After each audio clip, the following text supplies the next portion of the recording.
Yeah. Call the meeting to order. We're all present today. I'm looking for a motion to establish the agenda. So moved. Seconded. All in favor, students? Aye. And board? Aye. So Director Flowitz made the motion, Director Lee seconded. Vote of 2050. The agenda is established, and superintendent report.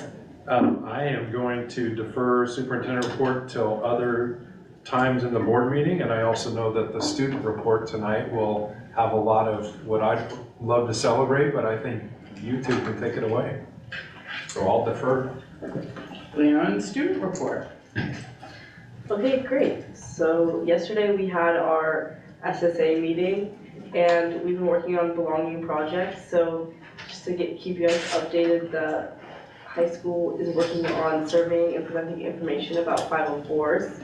The middle school is working on an identity fair and the elementaries are working on a mentoring and tutoring program.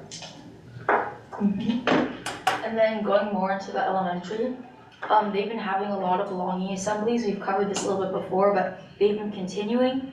And these like assemblies have been including like buddy classes, like singing songs, and also skits.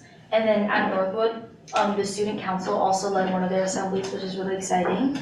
And at this student council led assembly, they read a book about belonging, and then they introduced a new recess club called Belonging Bracelets, where they will, like, the students have an opportunity to make bracelets at recess and then give them to classmates and friends and family.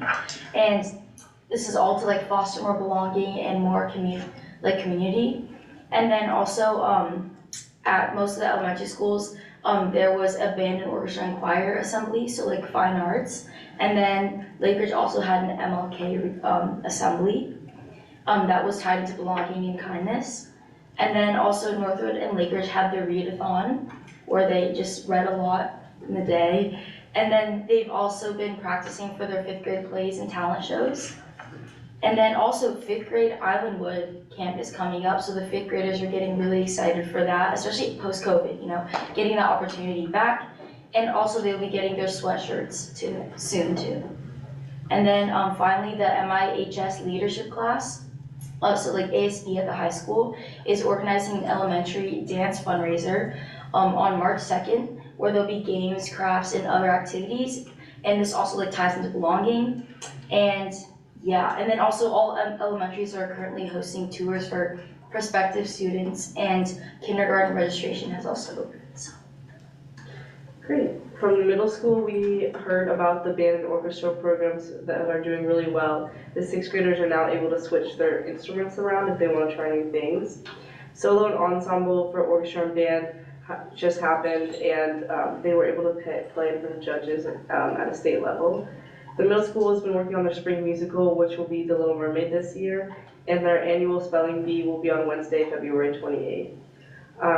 They are having an upcoming Valentine's Day Spirit Day, which will be a great way to foster belonging, and is led by their leadership class. We touched on this at our last meeting, but the 8th grade orientation happened in Islander for a night, went really well, so that was super exciting. And at the middle school, they started this new system called the Islander Way. So when students are like displaying values of the middle school, they can get like a slip and it can be put into a raffle for a chance to earn like prizes and rewards for just being good students. And then for the high school, we are now 3 weeks into 2nd semester, so a lot of class changes. And then something new is the sandwich bar has opened up at our school, and it hasn't been open since the beginning of COVID, because there wasn't enough staff. And a lot of people are excited about that. They have been serving like new sandwiches, like BLTs, so a little bit more variety, and then it cuts down the lunch lines a little bit. And then, let's see, spring sports are also wrapping up, and the boys swim team has moved on to districts and has a chance at going to state. And then also both basketball teams have their district tournament this past weekend. No, next weekend. Or wait, this weekend, yeah. And then, let's see, this weekend is the last chance to see the MIHS drama programs, next play, Little Woman. And then also this weekend, there's also an e-card night market, so a lot of events. The e-card night market is on Sunday, and it's to celebrate Lunar New Year. And there'll be it's a student-run event with like food and other activities centered around like Asian culture. And then also, this month the high school is recognizing the Black History Month, and each Friday in February there'll be like a lunch option celebrating Black culture, so something more unique. And then also, along with the lunches, radio teachers and BSU have all shared information regarding Black History Month, and there's been a lot of increased awareness for students. Yeah, so this month our Senate is hosting our annual blood drive. So for students over 16, they can donate blood during class on February 26th. Choir is doing their Singing Valentine's next Wednesday, and their song options are Baby by Justin Bieber and Ain't No Mountain High Enough, so that's really fun for everyone. This week we've been doing a lot of course selection for the underclassmen, and so we actually had our new course catalog launch, and it's fully digital. So Andrews is going to show you on the board. But yeah, so you can basically just click any of the squares, and it shows you all the prerequisites for each class. Like if you click on like Algebra 1, it will like show you like what you need to take. Sorry.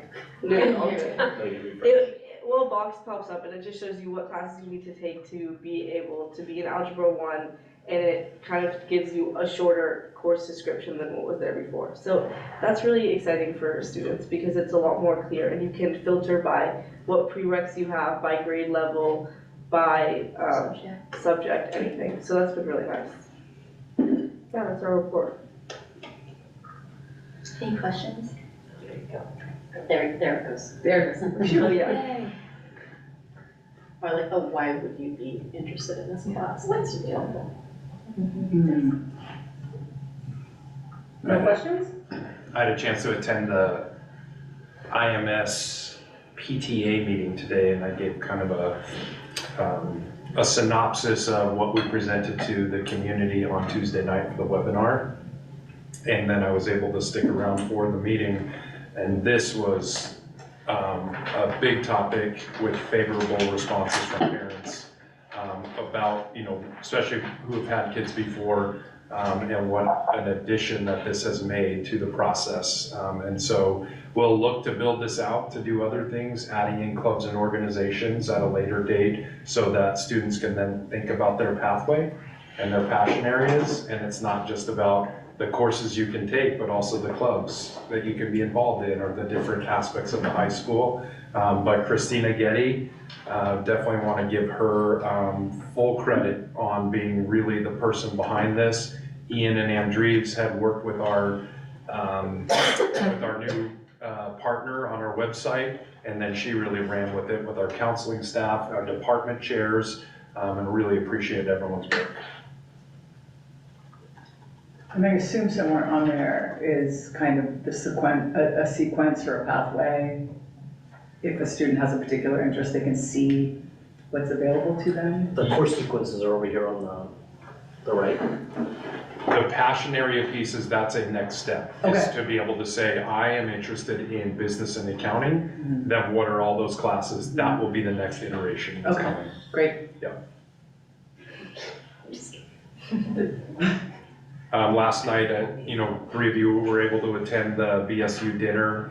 Thought it was a great evening last night of just adding to that some context and some things, and so lots of awesome things. We heard some great things from our student advisory yesterday.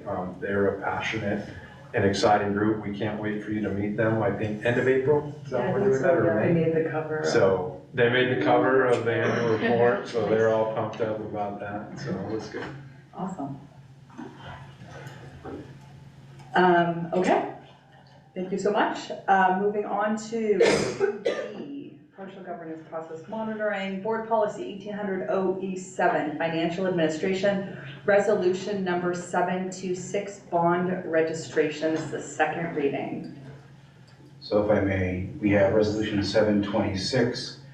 727 and 728. These three were presented at the last meeting by Council Lee Marquisio of Foster Garvey, and walked through, obviously discussed each of them. In brief, Resolution 726 is allowing bond registration, which establishes a system of registration of the bonds, specifically with King County Treasurer per IRS code. Resolution 727 is our certificate of eligibility, which in turn at request to state that these bonds are backed by the full confidence of the state of Washington, hence providing them more tenable for said investor. And then Resolution 728 authorizes the issuance and sale and delivery of those bonds. Any further discussion or questions on the information we've been provided? Are we ready to proceed to vote? I've been instructed that we vote on these individually. So I'll need a motion and a second for each one. So looking for, just to kind of do a brief summary, because we've hit the time period of our bonds from 2014. We are, because of the rates, we are looking at saving our taxpayers about $1.5 million just by basically refinancing, restructuring our bonds. It doesn't extend it, nothing else, just saving money for our taxpayers. So it's been a tremendous amount of work, I know, for our staff. So thank you so much, and well worth it, and appreciate your hard work and serving our community. So thank you. Looking for a motion for resolution number 726. I move that we adopt resolution number 726 as published. Seconded. And any further discussion? All in favor, say aye. Students? Aye. And board? Aye. Any opposed? So that is Glowitz Tucker 2050. 2C is resolution 727. I move that we adopt resolution number 727 as published. Seconded. Thank you. I was looking to see where that voice came from. Any further discussion on this? All in favor indicate by saying aye. Students? Aye. And board? Aye. Any opposed? That is Glowitz Lee 2050. And then finally, we have resolution number 728. I move that we adopt resolution number 728 as published. Any further discussion? All in favor indicate by saying aye. Students? Aye. And board? Aye. Any opposed? That is Glowitz Martinez 2050. Well, that wasn't such hard work. Thank you, everyone, for staff, for all of that work again. Moving on to Just quickly on that, if I can. I do, yes, definitely thank you to our team for all that work. And then I know that there's gonna be questions about, what does this look like? Because we did the bonds over 2 years or whatnot. And so after we get through this, we can start taking a look at the future. But you didn't hear that correct quite yet, Director Sullivan, where we might go with this. But we will look at those others as well in the future. But we'll let the wounds heal. It's just like putting a mortgage paperwork together. It's just a lot, but it's well worth it. It is, thank you. Moving on to 2E, Board Policy 1800 OE6, Budgeting Financial Planning Preliminary 24-25 Enrollment Estimate. As part of the calendar that we started presenting to you and that we roll along, this is the meeting that we target to bring to you what we think enrollment projections might be for next school year. It obviously is an integral part of our budgeting process as we're thinking about the future. And then what I'll do is add contextual pieces later as we get into open enrollment things, but this is not taking into account any of that. This is just our best thinking at this time. And so I'll turn it over to our director and assistant directors. Thanks for being here. If I may, a little bit more context. On the quantitative side, we take a look at modified cohort. Now, given the pandemic, there's only a couple years of real tenable information in there, but we took a look at that side, class to class to class, positive, negative enrollment. We also took a look at our demographers, EDS and Davis in particular, and then Director Adams and Assistant Director Garcia Fava went out into the buildings, meeting with our principals and their teams to look at more of the what do they know, what do they see coming for future years. And this year, just to let you know, we're only off by 1.45 FTE from our projection. So I'm really proud of that one. So with the changes, with the seniors leaving as a larger group and the kindergarten coming in, that's why you see a drop of 65 students from last year to this year. We're proposing, and we met with Island Park, Lake Ridge, Northwood, and West Mercer, and they all agreed on the numbers that we are presenting for the elementary. This does reflect highly capable going into Lake Ridge when you look at those numbers, as those students test and move from other schools. The middle school is pretty even. They're not gonna feel a pinch or anything this year. They're about right where they're at this year. Only one student less. And then it's the high school. The high school is taking an FTE hit. They didn't make their enrollment this year. They were under by about 50 FTE. And the difference between the 8th grade and the seniors moving up is why you see the numbers you do for the high school. Our transitional program stays pretty consistent. Those are some special ed kids that go through transition here. And our alternative is pretty limited. It's only about it's a lot of students, about 99 to 100 students that take it, a class here or there, but it's only about 17 FTE. And then Running Start, which we do not include in the total because we only get to keep 7% of that revenue. Any questions? How does this compare to the Davis demographics? We're right on with the elementary schools with the kindergarten class. I compared both of the demographers and went into the principals and talked to them too. They do say we're gonna stay about 190 for a few years, not a big growth in that area. So we did, look at that and see. And we're 50 under at the high school Yeah. the first year? Yeah. Because the outgoing classes, how big? Yeah, the outgoing class is about, I have it, 390 students, about 351 FTE. The incoming 8th graders are only 306 with 301 FTE. We gain about 20 to 25 students every year from 8th to 9th from private schools sending them, and I did take that into account. Andrews, can I share my screen for a second and I'll illustrate what Director Lois just asked? Because I have that here tonight. Go ahead. Okay.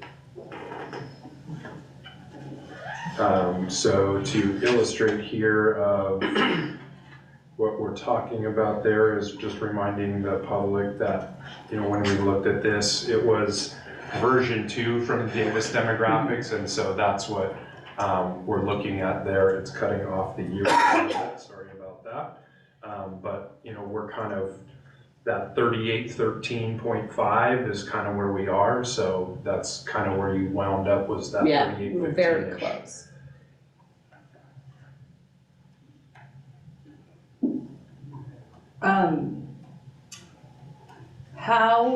So this is FTE, right? Correct. Not head count. Right, we budget by FTE. Right.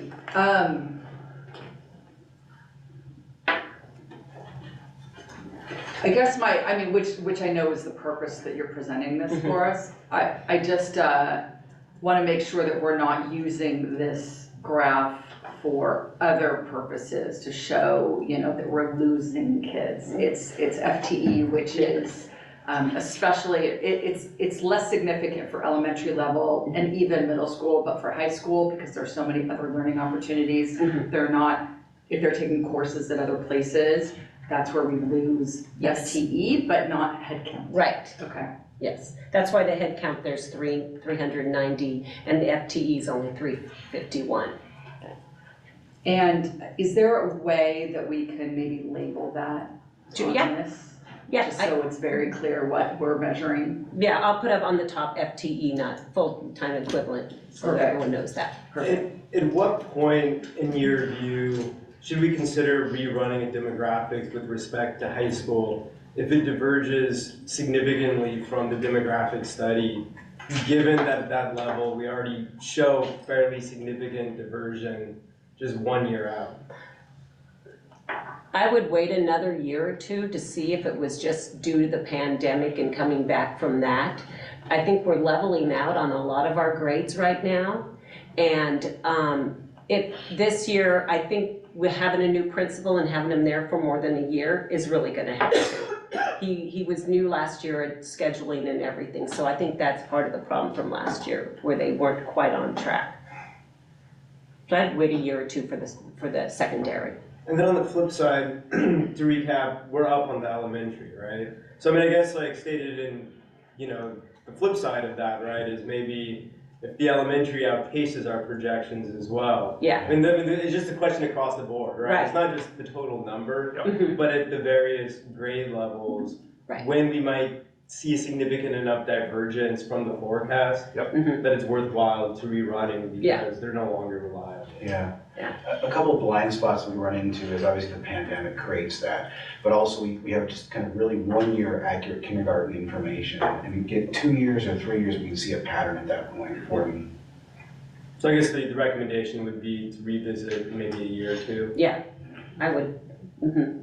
I think something else that, to look at here, Andrew, sorry, I'm gonna pull it back over to mine, sorry. And I'm gonna have this as part of the bigger conversation here in a little bit, talking more about open enrollment, but I think a graph like this also gets to the question. So what this is showing is this is our kindergartners in blue in the year 2021, 2022, 2023, 2024, sorry, there's a typo there. And then what it's saying is, if we forecast them out to their graduating year using recent cohort growths, the average is about 87 students between kindergarten and senior year. If we apply that out then, we'd have 273 seniors, 322, 325, and 275. What I want to look at is what's going to happen to next year's kindergarten group. We had 186 during COVID, and that's a lot of families were doing pods and making other things. So we didn't have as many. Then all of a sudden we had this 2 years of 235 plus, and then we dropped down again this year. What happens next year with our kindergarten class? Is it going to stay at that 190, which is what we're projecting to be certain, or are we gonna see a jump up again? And I think that volatility we're watching as well. But my understanding is the decrease we see in the high school right now, because there's the time lag, right, with the kindergarten class, which that doesn't hit for another 8 years, isn't so much the size of the kindergarten cohort, it's that we have a frozen housing market amongst other things, and no one's moving into the island. So, I mean, I question to what extent we should be looking at the kindergarten cohort to that degree in terms of being reliant upon what's happening in the high school. I mean, if anything, that's years in the future. And then second, as I said, there's probably more impactful dynamics than the size of the kindergarten cohort on high school attendance. I also have a question related to Dan's question, which is, because of the pandemic, I don't know what's normal, like how often do we commission a demographic study? Because I know we did one in 2019, and then it was like, and then we did 2 last time, which was great. So I'm just curious, what's the normal cycle? Is it a 10-year thing, a 5-year thing, a 2-year thing? It looks like every 5 to 7 years has been what we had been doing. I think we're gonna probably have to be more in that 3 to 5. 3 to 5 seems like it would make more sense, yeah. Speaking to demographers, EDS or Davis, they feel like their numbers are reliable 3 to 5 years. Okay, that's helpful, thank you. And if there's any significant change in this as we get closer to budget season, we will bring this back to you after we get all the registrations and see them coming in, just to make sure we're on track. I think that graph is really helpful. And I mean, we do realize a huge gain throughout schooling and see much higher classes. I think that it's great to know that our elementaries are stabilizing. I agree with, really taking a look and seeing what happens next year with our kindergartners. But I think that's not to start the open enrollment conversation, but just in terms of looking at these numbers, because the proposal is for 8th through 12th grade, it's much more, it's not looking at, how are we gonna be impacted by these littles when they're in high school, it's now what our students are gonna be able to gain, so with a short-term commitment. So I like how these numbers are, and I like that we're gonna have the time to really figure things out as the littles move their way through the system. And I will just add that knowing where the island is located and kind of the market of the housing, I know that some of the families move when they have older kids just because of that's how economics work. So maybe it's not necessarily the kindergarten that we have to be looking, but the kind of upper grades to see kind of how the mobility is actually going to impact us. And this is kind of related to that topic and also to the open enrollment question, which I realize we're going to discuss later. But it's an interesting question. Like I know for some a certain percentage of families do move off the island when their last kid graduates from high school. But if we had open enrollment for a few years, could they say get open enrollment for their child and move off the island 2 years early, 3 years early, and then would that free up some more housing, which would bring in families with younger kids? I don't know, like that would just be an interesting kind of like side thing to be happening, It's thought. Any other questions, concerns, comments? No. Students? Fantastic work. Oh, thank you. We try. Thank you. You're welcome. All right. Moving on to 2F, Board Policy 1605, Annual Superintendent Summative Evaluation. The board, pursuant to 1605, we've been working on the board's written summative evaluation for 2023. The way that the board monitors and oversees the superintendent is basically looking at our monitoring reports from throughout the year, whether or not the superintendent's been in compliance with the board's goals. This really is a cumulative summary of the work that we do all year. So there are no surprises, I think. Which is how we like to see it. I think it's been a really productive year. I'll start off unless someone else wants to, and then give everyone an opportunity to add in anything they might want to say. But Superintendent Rendell, thank you for your hard work this year as your first full year, calendar year of superintendency. Obviously, you are not new to us, but new to the role. The board is very appreciative of your hard work. Sometimes I wish there would be a little less hard work so that you stick around for a long time, don't get burned out. But we really wanted to focus on 3 main points that the board, there's lots of things and lots of examples, but really 3 main issues that the board, that we believe you've gone above and beyond. I'm sure you've reviewed the letter. But the first is community engagement. That has been a priority for the board in the last several years to really engage the community in decision-making throughout the process, including asking you to come in with a communication plan at the beginning of your superintendency. And you've done that with flying colors. The amount of interaction that you have both with the community, with the staff, presenting data and information and explanations, being accessible to our families, to our staff, to the board, that all definitely does not go unnoticed. We think it's essential and are thrilled that you agree that building these relationships is the key to our students' success. So we recognize it and acknowledge the level of dedication that you've made towards community engagement. The second is labor relations. It has been, our staff is the majority of our budget, and also it's our people. And we know that our our staff who has interaction with our students on a daily basis, are the ones that have the biggest impact on our students and therefore student success. We have had, challenging budget decisions in the last couple years.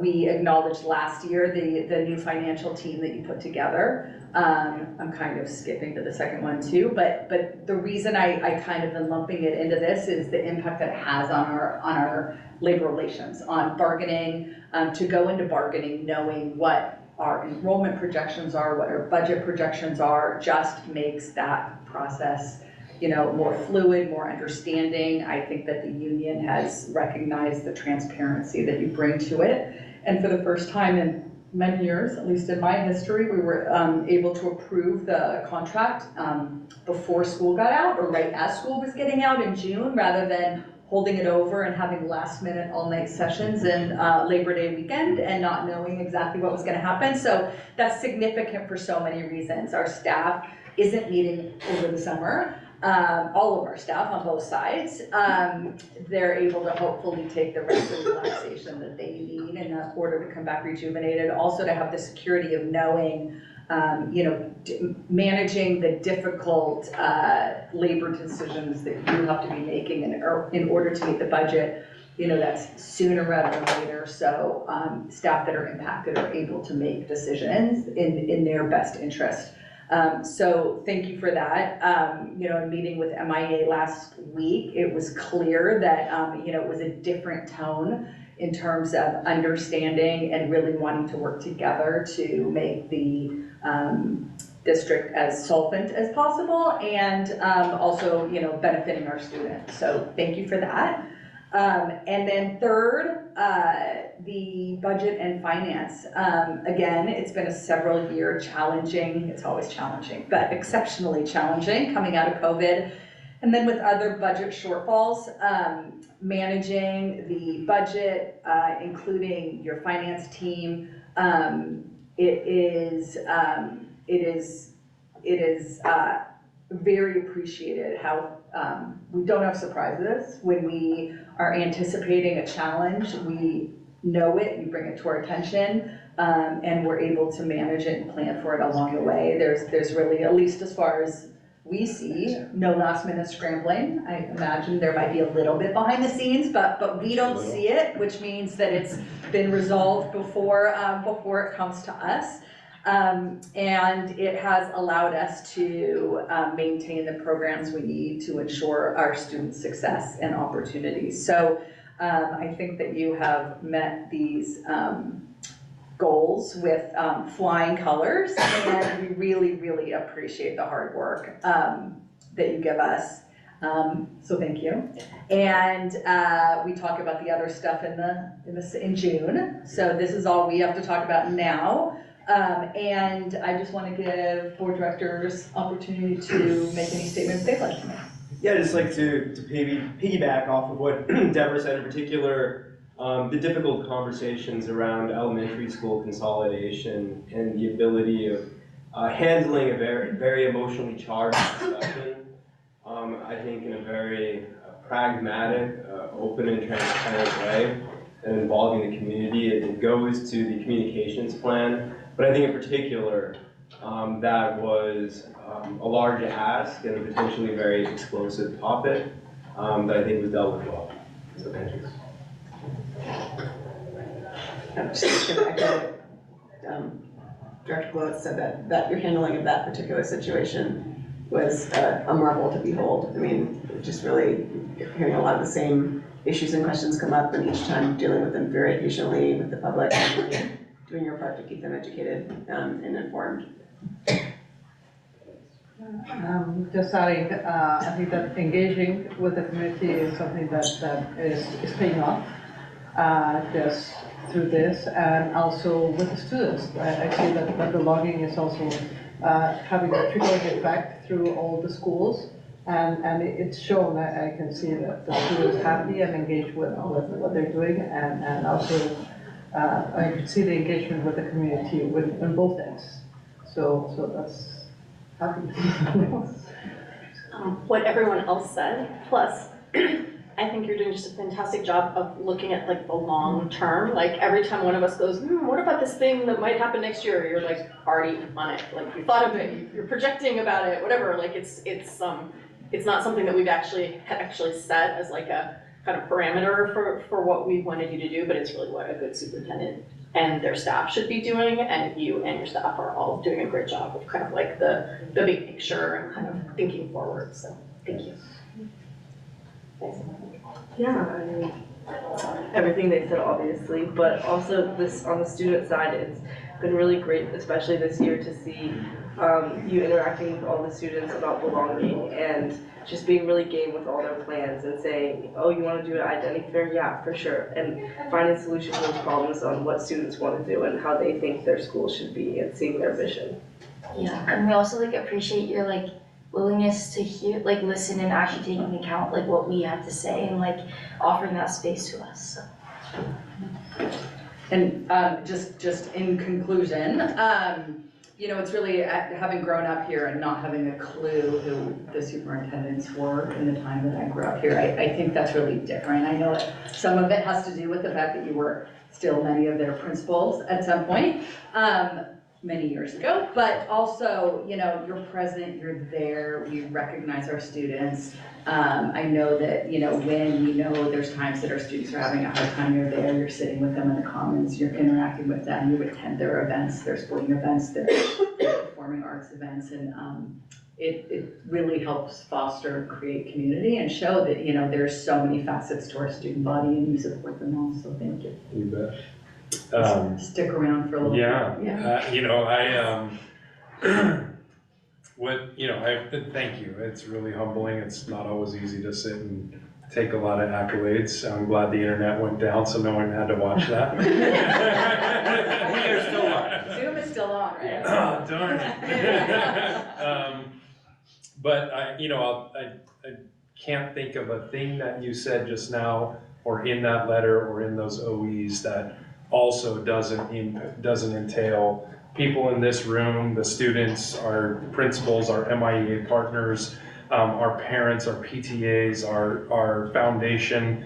You know, it's being able to make sure all of those people, and they are every bit as part of our success. My success is our success as a school district. And I also want to thank you as a school board for being such a great support for me, asking great questions, pushing us as an organization to make sure that we are thinking about the future and we are thinking about problems. You know, one of the things that was impressed upon me very early on, especially as I got into more central office leadership, is you have to be able to predict problems. You have to look ahead and predict what's coming in order for the organization to weather any sort of the storms, and you've all been an integral part of that. Asha and Ava letting me know here's some things bubbling up in the high school from our student advisory. You letting me know here's some community things, letting me in. So it's a team effort. I'm humbled by all of those things, and as I told you, I love being a teacher. I love being a principal, and I really love being a superintendent. It is a great opportunity. I liken it to the driver of our bus in New York during Macy's Day. I struck up a number of conversations with him because he was always just so into driving these huge buses through the Lincoln Tunnel, all around the streets, and I was just amazed by it. And he said to me, whenever I go back to Pennsylvania, which is where the company is from, he said, I get to go back to my boss and give him the keys and say, thanks for letting me play with your toys. And, thanks for letting me be a part of this district and to lead this district as a superintendent. It is a joy. And I have a lot of fun doing it. And I've got a lot of great people around me who frankly make me look really good on a lot of days when I might look bad because of the things that they're able to do. So, thank you. All right. We're just flying through this. I'm gonna skip 3, the recognition of public inputs, because we are so far away from 6 o'clock. I don't want anyone to miss out on that. So we're gonna jump down to, we can start our discussion, and then think that we will pause at 6 and then do that, and then we can go back to a discussion if we are still having it. Unless Let's I'm go seeing. 5A, 5B. Okay, I was gonna say, Let's I'm do seeing those, that. and then- yeah. Okay, so we're gonna go to, well, that's gonna take like, probably not very long, but okay. So we're gonna go to 5A, Board Policy 1002, Governing Style. This is a level 1 review. So let's start out with a motion and second, and then we can have any discussion that might be necessary. Sorry, I just reloaded before. The 5A, Five. so the monitoring of the board. So looking. So you. If we want to take a recess, we Let's take a can, recess. yeah, let's do that. Come back. and just cry quietly, Put just it on let the Chuck screen around. and then we can follow. Why is mine not in? Because of the, Wi-Fi's not, oh, your Wi-Fi's not? Are you on by your phone? I just. I'm gonna bring, yeah. Your has one virus, but yeah. But I put 5A up here if you'd like. So it's not just me. No, why don't we do 5A, let's because do it's it. there. Oh, you wanna do 5A? He's got Okay, it up, so, all right. and then we'll take a little. I move that we, I guess, discuss item 5A as public. Both by the board in compliance. Yeah. Sorry. Second. Any discussion? Board Policy 1002 is governing style, indicates that, that the board will govern lawfully with a focus on 1800 OE1 results for students, encourage diversity and viewpoints, focus on strategic leadership rather than administrative detail, observe clear distinction between board and superintendent roles, be cautious in exercising its authority to direct the superintendent, make collective rather than individual decisions, exhibit future orientation rather than past or present, and govern proactively rather than reactively. I think we're doing a really good job of that this year, and I think that item number 2, the board will cultivate a sense of group responsibility, like we've been working on that. You know, we just spent 5 hours doing that team building workshop thing, which I thought was great. So I think we're in compliance. That's my. I agree. I was going to make very similar comments that I think that this board has worked really hard in setting the right tone, starting off with, you know, it's a new group of board directors and really hitting the ground running in terms of making sure that we're abiding by our responsibilities. So all in favor of the board finding itself in full compliance, Board Policy 1002 governing style, indicate by saying aye, students. Aye. And board. Aye.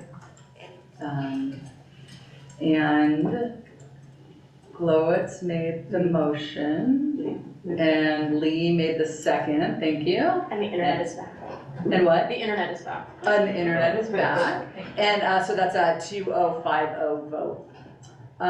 Let's go to 5B, since we are doing that. That is Board Policy 1003, Board Job Descriptions. This is also a level 1 review. Just to do the intro now, board represents the citizens and leads the district by determining and demanding appropriate and excellent organizational performance. The board's role is distinct from those of the superintendent and district staff. And then the compliance report goes into details on what the board's responsibilities are. Can I have a motion? I move that we find the board in compliance with Board Policy 1003. And any further discussion? Any comments? Okay, so looking for, the motion is to find the board in compliance with Board Policy 1003. All in favor indicate by saying aye, students. Aye. And board. Aye. So that is Glowitz, Martinez, and 2050.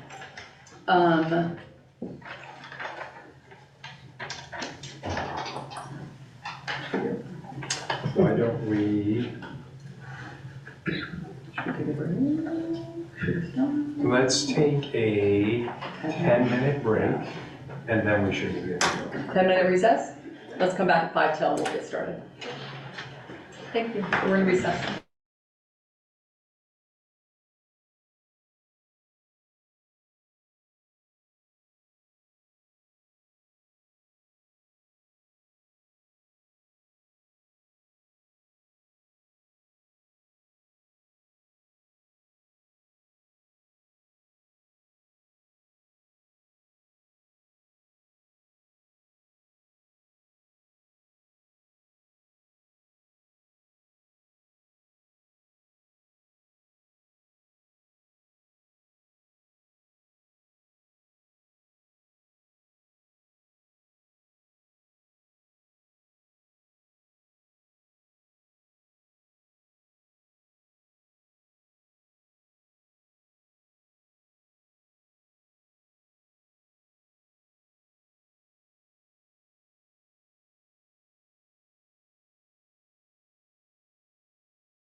All right, everyone, it is 5:55, we're returning from recess and moving to recognition and public input. So I will hand things over to Superintendent Rendell. Great, thank you. Several recognitions. I'm going to start off with our February recognitions, and then we're going to get to the main event, which are our students. But the month of February, as we had mentioned earlier, Black History Month, and we have a number of different ways that our students are showcasing and really celebrating Black History Month. I think, as one of our teachers had put it, that, you know, it's a time for us to showcase it, but as with all of these months, it's not the only time we should be continuing to celebrate, and I couldn't agree more. It's also Career and Technical Education Month, or for us, it's College and Career Readiness, and so we have Jen McClellan and Jamie Prescott here, who lead the charge on Career and Technical Education, CCR. Lunar New Year is coming up, kicking off this Saturday, and I know that on Sunday we have our e-car marketplace, as well as our event at the community center that a number of families, I think I saw Julie here, there's Julie, and some other families have been getting ready. So 10 to 2 at the community center this Sunday. No excuses that it's Super Bowl Sunday. Super Bowl's not till 3:30, so we can all get there, right, Julie? Yes, please come, we'll be a live celebration. Also have Ash Wednesday. Easter it comes a little earlier this year than it has in the last couple of years, and so Ash Wednesday will begin next Wednesday, the 14th, for those who celebrate Easter and kicking off Lent. And then at the end of the month, something that we just started celebrating last year, or recognizing, and that's Rare Disease Day. It falls on the last day of February of each calendar year, and this year we have a leap year, so it's actually the 29th, not the 28th. But Rare Disease Day, represented by a zebra for showing their stripes, and that the differences that we all have. We do have families and students in our school district who are impacted by rare diseases, and so we'll continue to celebrate that. Looking at our students, we're going to begin with our orchestra. A couple meetings ago, or maybe it was last meeting, we had our band and our choir who were able to join us. And we had to break them all apart because we have so many award winners that our venue doesn't hold the crowds. So we have both our IMS orchestra here, led by Sarah Hart, and our MIHS orchestra, led by Brian Kolk. I think Brian's either on his way, he might even be here, or coming. But let me begin with IMS. So IMS, if you'd come on up, if you are part of our orchestra winners.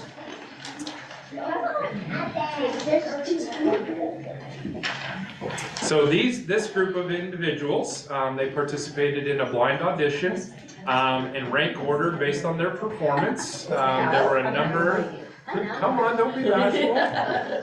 There were a number of categories, and they will talk about that in a moment. And they're roughly, 3,000 to 6,000 auditions. It ranges year to year, I know, but our students then are selected based on that to represent our district at the state level. So I'm going to turn it over to Sarah Hart, our IMS orchestra teacher, to tell us more, and then for our students to get to introduce themselves. Thank you so much. Thank you for having us here tonight. I'm really excited to celebrate these kids. They're all very dedicated students to their instruments. I think the fact that they've achieved this honor really speaks to how much they worked on their own independently with the skills we provide, through school and through orchestra at school, but also over the summer, just really taking initiative and really practicing a lot and preparing, and then going through an audition process and making recordings and having to learn lots of different styles of music for that.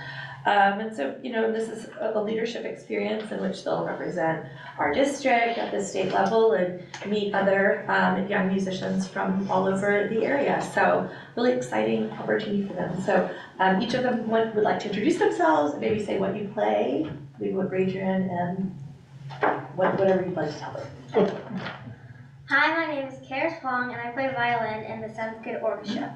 Orchestra is important to me because of all the meaningful connections I can make with classmates and teachers. I am able to make many friends who have similar interests as me. I have also been able to make a really close connection with Miss Hart. She has always been and still is supporting me and cheering me on as my musical journey continues. Miss Hart encourages me and everyone else to try new things and really cares about every single kid in the orchestra. She challenges us to grow in many ways, not just through playing our instruments, but also through leadership skills and working as a team. I really enjoy being able to make music with my friends, but it is also very lucky of me to have a teacher that really cares about me and the rest of the group. These meaningful connections are what are important to me. Thank you. Hi everyone, my name is Tess Ehrenholz and I'm a cellist in the IMS 7th grade orchestra. This orchestra is such a remarkable program because it allows students to come together as a community to celebrate the power of music. It also allows students to learn and grow as musicians and for some people to share their voices in a new way. I'm so grateful to be a part of this program and I would like to thank everyone who helps make our musical journey possible. Hello, my name is Dahlia Gatner. I'm a 7th grader in the IMS orchestra. When I first started orchestra IMS, I played violin. With the help of Mrs. Hart and Caitlin, I was able to switch to bass and got into All-State. Many thanks to the Mercer Island Orchestra Boosters and School Foundation for their support. I am very honored to be able to play with the All-State Orchestra and basses from all over the state. Hi, my name is Yuzhe Huang and I'm in 7th grade orchestra at IMS. To me, getting to All-State is a really big milestone in my musical journey, and I'm just so thankful and happy that I'm in All-State. Hi, my name is Nidhi. I play violin in the 8th grade orchestra. And what I really like about orchestra is that there's a lot of opportunities to grow as a musician and make so many more friends.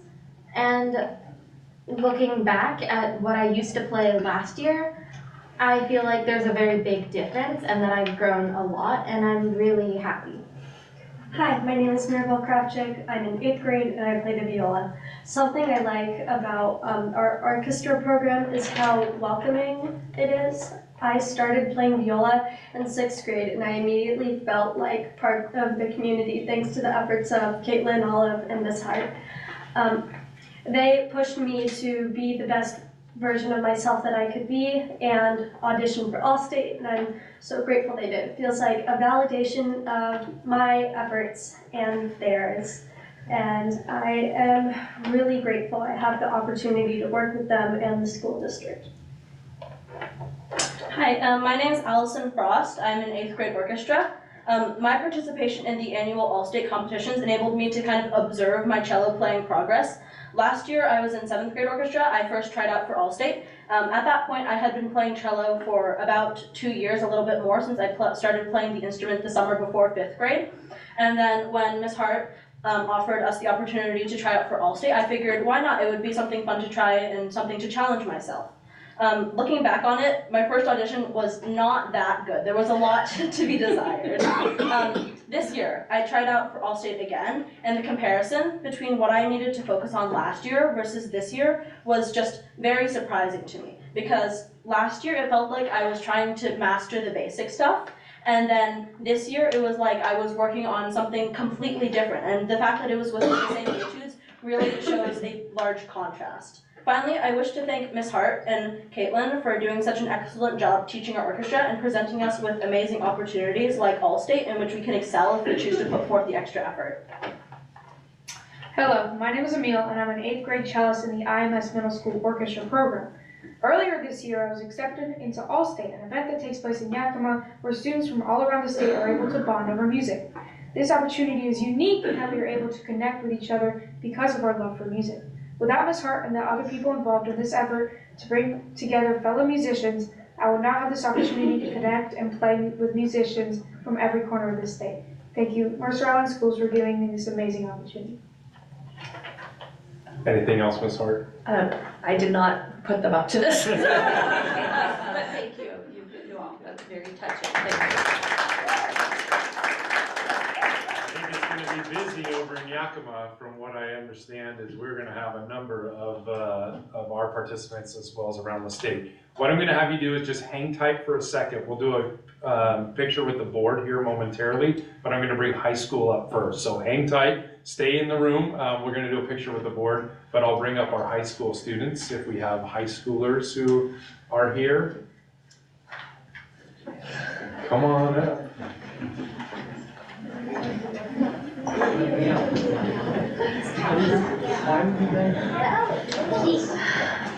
All right, so welcome into our high schoolers. On the high school side, we have a number of students who have also made it to the All-State competition. We have our Music Educators Association from Washington, and that's really the group that helps to put this all together. I believe we have 10 high schoolers who were accepted this year and made this achievement. And so we have 2 of them here tonight, and I'd love for you two to talk a little bit, introduce yourselves, talk about your instruments, and then also, if you want to provide some context about probably not long ago, you might have been middle schoolers and your journey as musicians. Okay. Hi, I'm Sophia Pei. I'm a sophomore, and I play the cello. I didn't really know I was supposed to say anything. That's all right. But I guess I would just say, I started playing cello in 5th grade through this program, and I've worked with Miss Hart and Mr. Kolk, and it's just been a really great experience for me. And I would just say that the thing that I really enjoy about it is the work you put in. It definitely pays off. So I would say for the junior All-State people, I remember junior All-State was a really good experience, but I also remember I guess I would just say just if you really want something and if you really have a passion for it, if you work hard, then you can definitely achieve it. Absolutely. Okay, so I'm Elliot, and I'm also a cello player at the high school, and I would just say it's really an honor to be selected as All-State. And through the journey, from middle school, I started when I was, I believe, 4th grade, and from 5th grade, 6th grade, all the way to my junior year, I felt that I was being supported by my teachers like Ms. Platoon, Mr. Kolk, and also Ms. Hart, where I feel like they're really good at building a strong community where there's so many talented musicians and they can really create good music. Awesome. Yeah. Congratulations to both of you.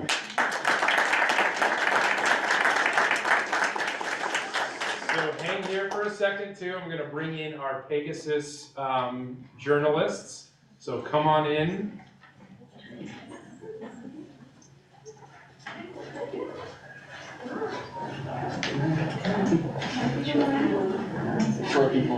So our team of individuals who have come in now, led by their teacher, Ms. Carrie Thompson. I think I put in a board report not too long ago, but I want to refresh all of our memories. There is the Pegasus Creative Arts Magazine achieved a realm, which is recognizing excellence in art and literary magazines, and they had a first-class award designation by the National Council of Teachers of English. This is the highest possible rating, and I think that the accomplishments of this, I know that there is a literary element, and I remember how excited Ms. Thompson was to share it last year of what you had, and I got a copy fresh off the presses, but it's also about the artistic elements as well, and there's a big piece. So Liam, do you want to start off? Liam is also one of our student advisors this year, but Liam, you want to start off, and then we'll wind up, have everyone introduce themselves, talk a little bit about your part in this, and we'll have Ms. Thompson wrap it up. Yeah, absolutely. My name is Liam Chester, Editor-in-Chief. I was told I should speak about what it means for the community for us to have won this Realm Award, so I will. The Realm Award, it exists to speak to the excellence of the arts in a school district, in a community. Now for, I don't even know how many years now, we've had an excellent arts community, welcoming community producing awesome art, but it's never really had the platform it's deserved. So what does it mean that we've won the Realm Award? It means that we're walking down that path. We're taking our first steps down that path to get the arts community the recognition it's always deserved. Now I'll hand it off to Verena here.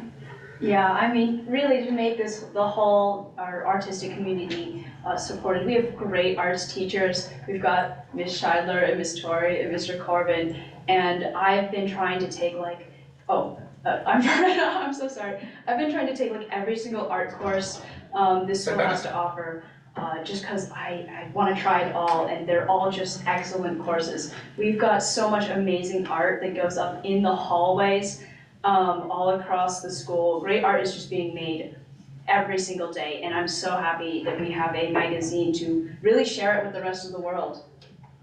Yeah, so Gigi, go ahead. Hi, I'm Gigi. I'm a senior this year. I got to take the class last year, and as part of the class, you get to make the magazine. And so I was one of the editors that got to help get people's pieces to what they wanted them to be. And like everyone said, this is super, super exciting for everyone because this is a national award. Like we've done something really, really exciting and really important here, and I think that deserves a lot of recognition. Because like I remember when I was in elementary school, we always had our art teachers, and then it kind of builds like that. And so for all the artists out there and all of the writers, this has been super big. And 2 years ago, we brought Pegasus back, and because it tends to die and come back to life every couple of years as students get more and less interested.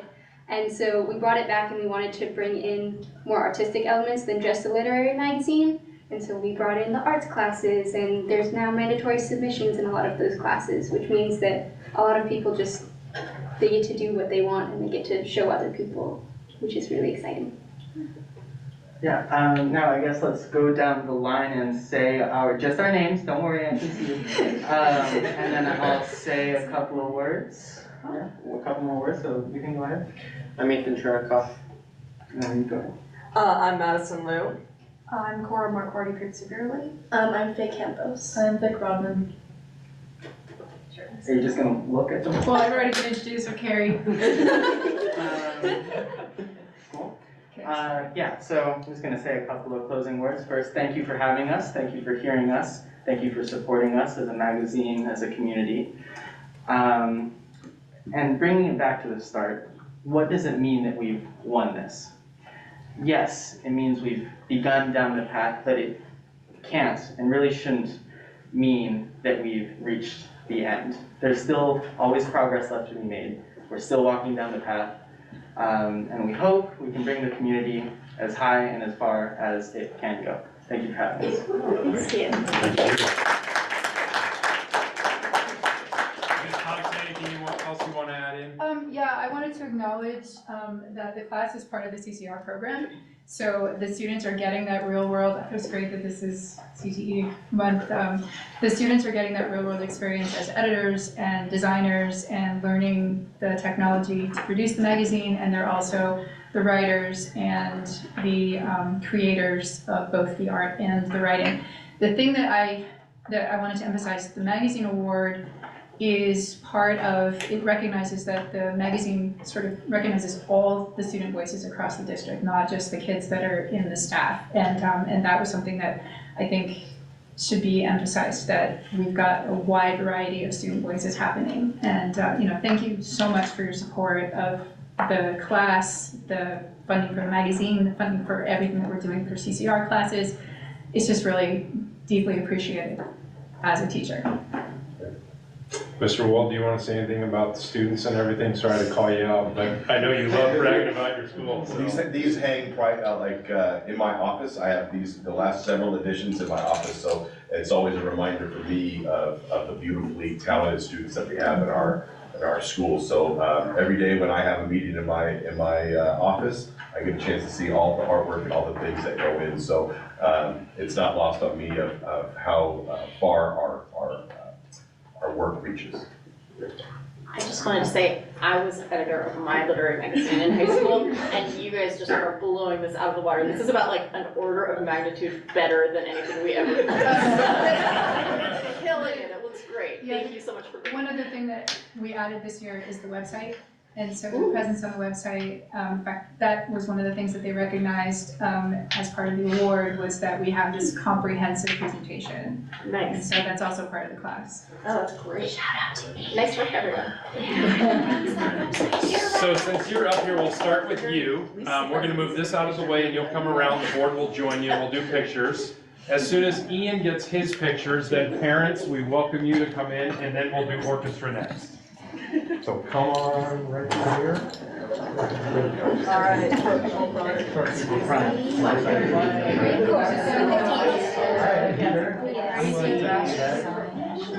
All the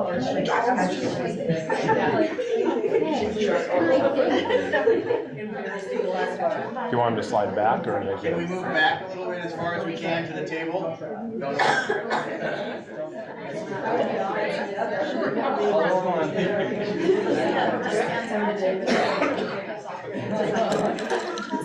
Everyone's eyes on me? Cassie, if you're on your toes, just, okay, here we go. 3, 2, 1. 3, 2, 1. 3, 2, 1. Okay. All right, parents, come on in. You'd like to get a picture? No,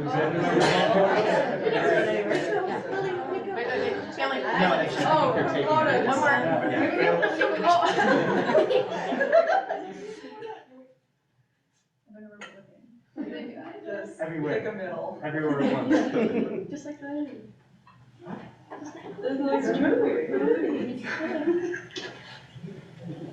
All right. Okay, so board will stay there, and then orchestra, come on up.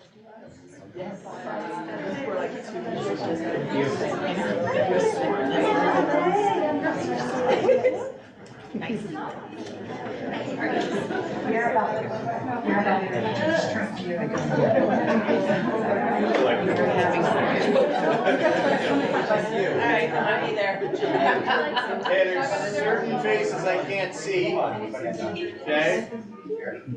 Next to you, Sarah. Okay? Sarah, go that way. This way? Yeah, that way. Okay, there. Okay. Can we, I can sort you two in the middle. Yeah, you just, I guess. Okay. Make sure you're all on me. 3, 2, 1. 3, 2, 1. 3, 2, 1. Okay, family members?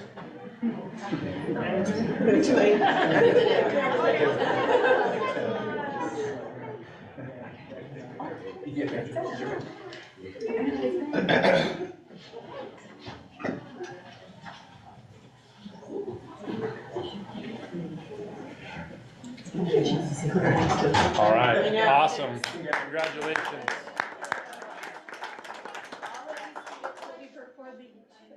Tuesday night at District Orchestra concert, Tuesday night, so, and it's 350 kids, so, yeah, whole program. And we'd also like to invite all of you to our very first candlelight soiree. It's our fundraiser to help to support our program. And it's going to be held at my gallery in Bellevue. And so give you an invitation and Happy New Year. Thank you so much. Sorry, there's no money in there.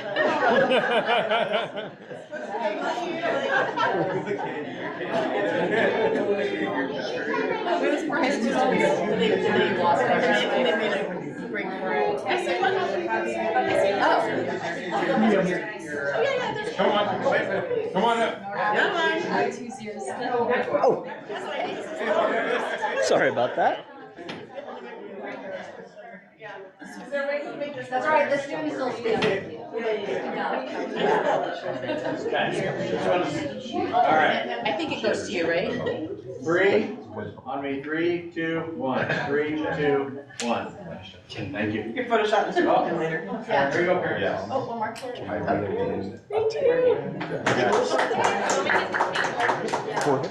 Was that after public comment, this will land a chair for changing others? Perfect.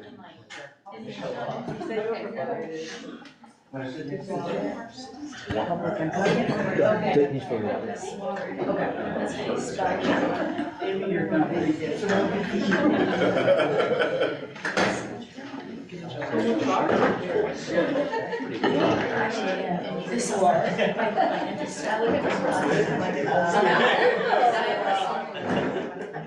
what we get. We're gonna get our stuff that we're gonna use. Right? Two, please.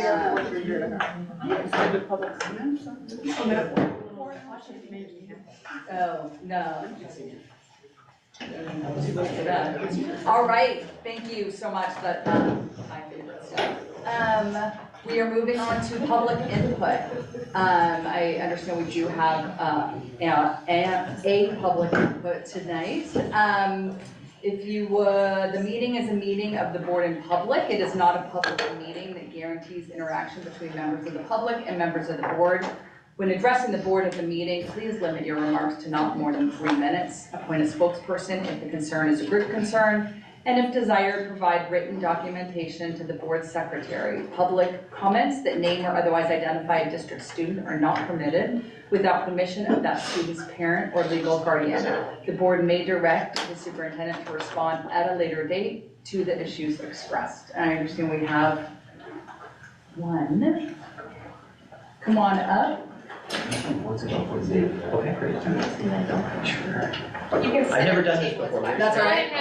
You can have a seat. Okay, Yeah. great. And Okay. Michael Lill. Yes, that's correct. The floor is yours. All right, great. So I've got 3 minutes. I've never done this before, so tell me if I've saying something that's inappropriate, but I sit on the band boosters board of the school marching band and concert band program, and we've been learning about the potential changes taking place that may take place next year in terms of the enrollment trends. And we're obviously, like a lot of folks, like a lot of us here in this room, are very concerned about the potential trends and what they might lead to. And so we're open to, if I can speak on behalf of the board, I think generally speaking, we're open to ideas on things that we can do to address that. So the topic came up about, we learned that that open enrollment is something that's being discussed, and where we think, am I supposed to say a position or talk about how I feel? Okay, well, we think, I'm still learning about it, we are generally still learning about it, but we think that it has a lot of merit, and we think it should be strongly considered, especially if it helps us retain the integrity of all of the important programs at our school, both everything, including fine arts, including definitely the band program, but of course everything across the school. So yeah, I think that's, I don't know where my time is, but that's generally why I'm here and what we're interested in. Thank you so much. All right, thanks very much. You have another minute and a half if you want to like. Oh, yeah. Tell a story. Oh, I won't, but I will tell you that, actually, yeah. I'll say that we moved to, I grew up in the city of Chicago, and I went to the Chicago Public Schools, and right before we came, we moved to Mercer Island 12 years ago. 13 years ago, we lived in a really neat community called Oak Park, Illinois, just outside Chicago, really special, and frankly, it was a little bit more of a middle class, diverse community, but it had such wonderful spirit, and I just think that there are certain great aspects of open enrollment that I think would bring, in addition to the funding topic, I think it would just be a neat potential cultural change for Mercer Island. So I'm supportive. Thank you. Thank you. All right. That is the public input we have. We encourage hearing from the community on whatever topic is on the top of your mind. Moving on to 4A, right? Yep. I'm not skipping anything. Board policy 1800 OE9, communication and support to the board. Further discussion on open enrollment and timeline. This is board policy, just if anyone is looking, 3141, which is about enrollment. And it's normally something that the superintendent brings a recommendation to us in April, but based on a number of issues this year, issues meaning like other exterior issues, Dr. Runga wanted to bring it to the board for more discussion than we typically have, so I will Hand it over to you. Thank you. Just for the public, as a reminder, this is the third time already that you've been working on this. Once in a open meeting, then at your study session to a certain degree, or some conversation, and then of course tonight. So I'd like to bring Jamie Prescott, Nick Wold, Lindsay Blaine, and Jen McClellan up if you join us as well. As I've listened to your conversations, and especially as I've seen interested community members asking you questions, I thought that it would be best to revisit this with some of the people who you've had questions about, or at least in their topics, and so that they can help fill some things in. The slide deck that is in today's agenda is a little bit outdated. We've been working on it literally up until the 11th hour tonight to get the latest information. So as soon as the meeting ends, I will upload this current slide deck. And so I want to begin, not necessarily where we did before, but for you, I want to just begin here with kind of choice transfer policy and the legal variables. There are a lot of moving parts to this because choice transfer is not just the students who we want to have come in, it's also students who may be going elsewhere. And we do have some students whose parents work in other school districts or have made other choices. And so there's a component to this of how do we go about admitting students, but if we're going to release students, there's a whole process around that as well. The main RCW is provided here. It's a very permissive RCW and WAC, meaning there's a lot of decision making that's in the hands of the local school district. So we oftentimes talk about the state of Washington being a locally controlled state. Sometimes I feel like they defer to us when they don't want to make a decision down in OSPI, and then at other times they take it. But it's one we certainly take seriously. For our board policy, as President Lurie mentioned, it's 3141. There are two forms attached to it that are also in there, if you see. But the main language in there that I think is important is that anytime we as a governing body or you as a school board are making decisions, this policy, the terms that they use is that it needs to be fair, equitable, and compliant. And what I would add is that we also have had a fairly narrow policy, meaning we've really tried to make sure that we're really thinking about this in the best interest of our district. And so narrow is not bad or good, it's just making sure that we've always taken a fairly narrow approach to that. When we take a look at, when we listen to OSPI or legal counsel with Director Battersby or her colleagues, we hear that when districts run into trouble with this policy, it's really around three different issues. One is that it didn't follow their policy to begin with, or so a district failed to follow their policy. And when that happens and there's contesting that takes place, generally districts struggle on that. The next one is that when the standards that are set, as narrow or as wide as they are, when they're not followed, or there's irregularities between that. And then the last one is there is a time element to it of 45 days. And so districts do need to make some decisions within a 45-day time frame as they're going through that. So that just wanted to remind everyone just to kind of set the table, because we are in the driver's seat. As a school district, this is something we have a lot of ability to make decisions about. We did run into 2013 where for a couple different reasons, we did lose an appeal to OSPI based on our policy and not following it. And then also there are challenges when you're starting to say, why are we closed or why are we open? But I think as we've seen it unfold, OSPI has favored districts more than individuals on the whole across the state when it's come to open enrollment. So that's kind of the starting piece there. Want to move over here and just have Director Prescott kind of walk through any changes or things that you want to emphasize on these next couple of slides. I spoke about it a little bit last week, just the surrounding districts, getting an idea of what else is out there, just so that we have that information. I know that oftentimes that's a question that's asked, so that was just to front load the information. It's available on slides 13 and 14 for you to review if you've got questions or want to see what other districts are doing. I'm gonna have Lindsay talk a little bit about the amendment proposal for the WIA transfer rule. She can speak to that. She sits on the committees that have been talking about it, and so I'll turn that to her momentarily. Well, actually, I'm going to do it now, then I'll jump back in. Can we just be really clear what we're looking at, like what grades are impacted for the decision that we're making? Sure, 8th through 12th grade is what I had brought forward to you as a board. Originally 9th through 12, but in thinking about what we're about to hear, and as well as points that our students were making, potentially thinking about 8th grade because of the early to come into middle school and then transition to high school might be easier. So that's where that is. And just if people are watching and are looking at the documents online, it's slides 7 and 8, the surrounding districts. In the copy that's up there right now, it's slides 7 and 8, not 13. And we changed that, and then when the internet went down, I didn't save it before I lost something, so thank you, yes. Can I just add, for those who don't know, if we could just clarify when we use things, acronyms. So like WIA is athletics, so Washington Intergalactic Athletics Association, just for those who might be listening.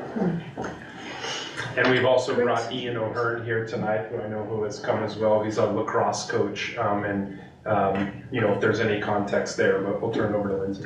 Great. I'm not exactly sure the background that everyone has received on the WIA and its presence in determining kind of what happens in educational-based athletics. So just kind of give an overview. They are a governing body. We work through them for all of our WIA sports that we offer at the high school. They set transfer rules. They kind of set all the regulations that we follow for our teams. One pretty big one is the transfer. So right now, you can't, as a varsity athlete, just make a one-way transfer if you're a 10th grader to another school, and let's say you're a 10th grader going to Bellevue, and you're going to be an 11th grader. You can't just be on varsity, right? You can't just transfer and then magically be able to compete. There are a set of rules and a process for that to happen.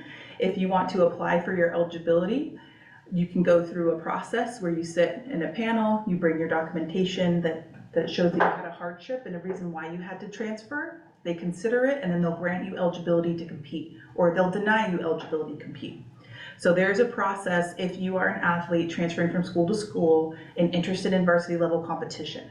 If you're including if the family moves into No, district. no. So if you're a family that moves, let's say you move from Mercer Island to Bellevue, your address physically resides in the Bellevue School District, then you are okay, you are eligible to compete.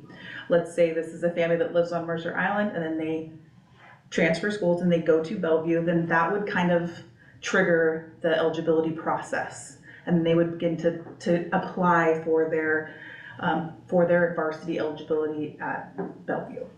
Okay, right now, all of those hearings go through District 2. So that's Metro and our King Code district. So it's all Seattle schools, all of our schools on the east side that are within King Code.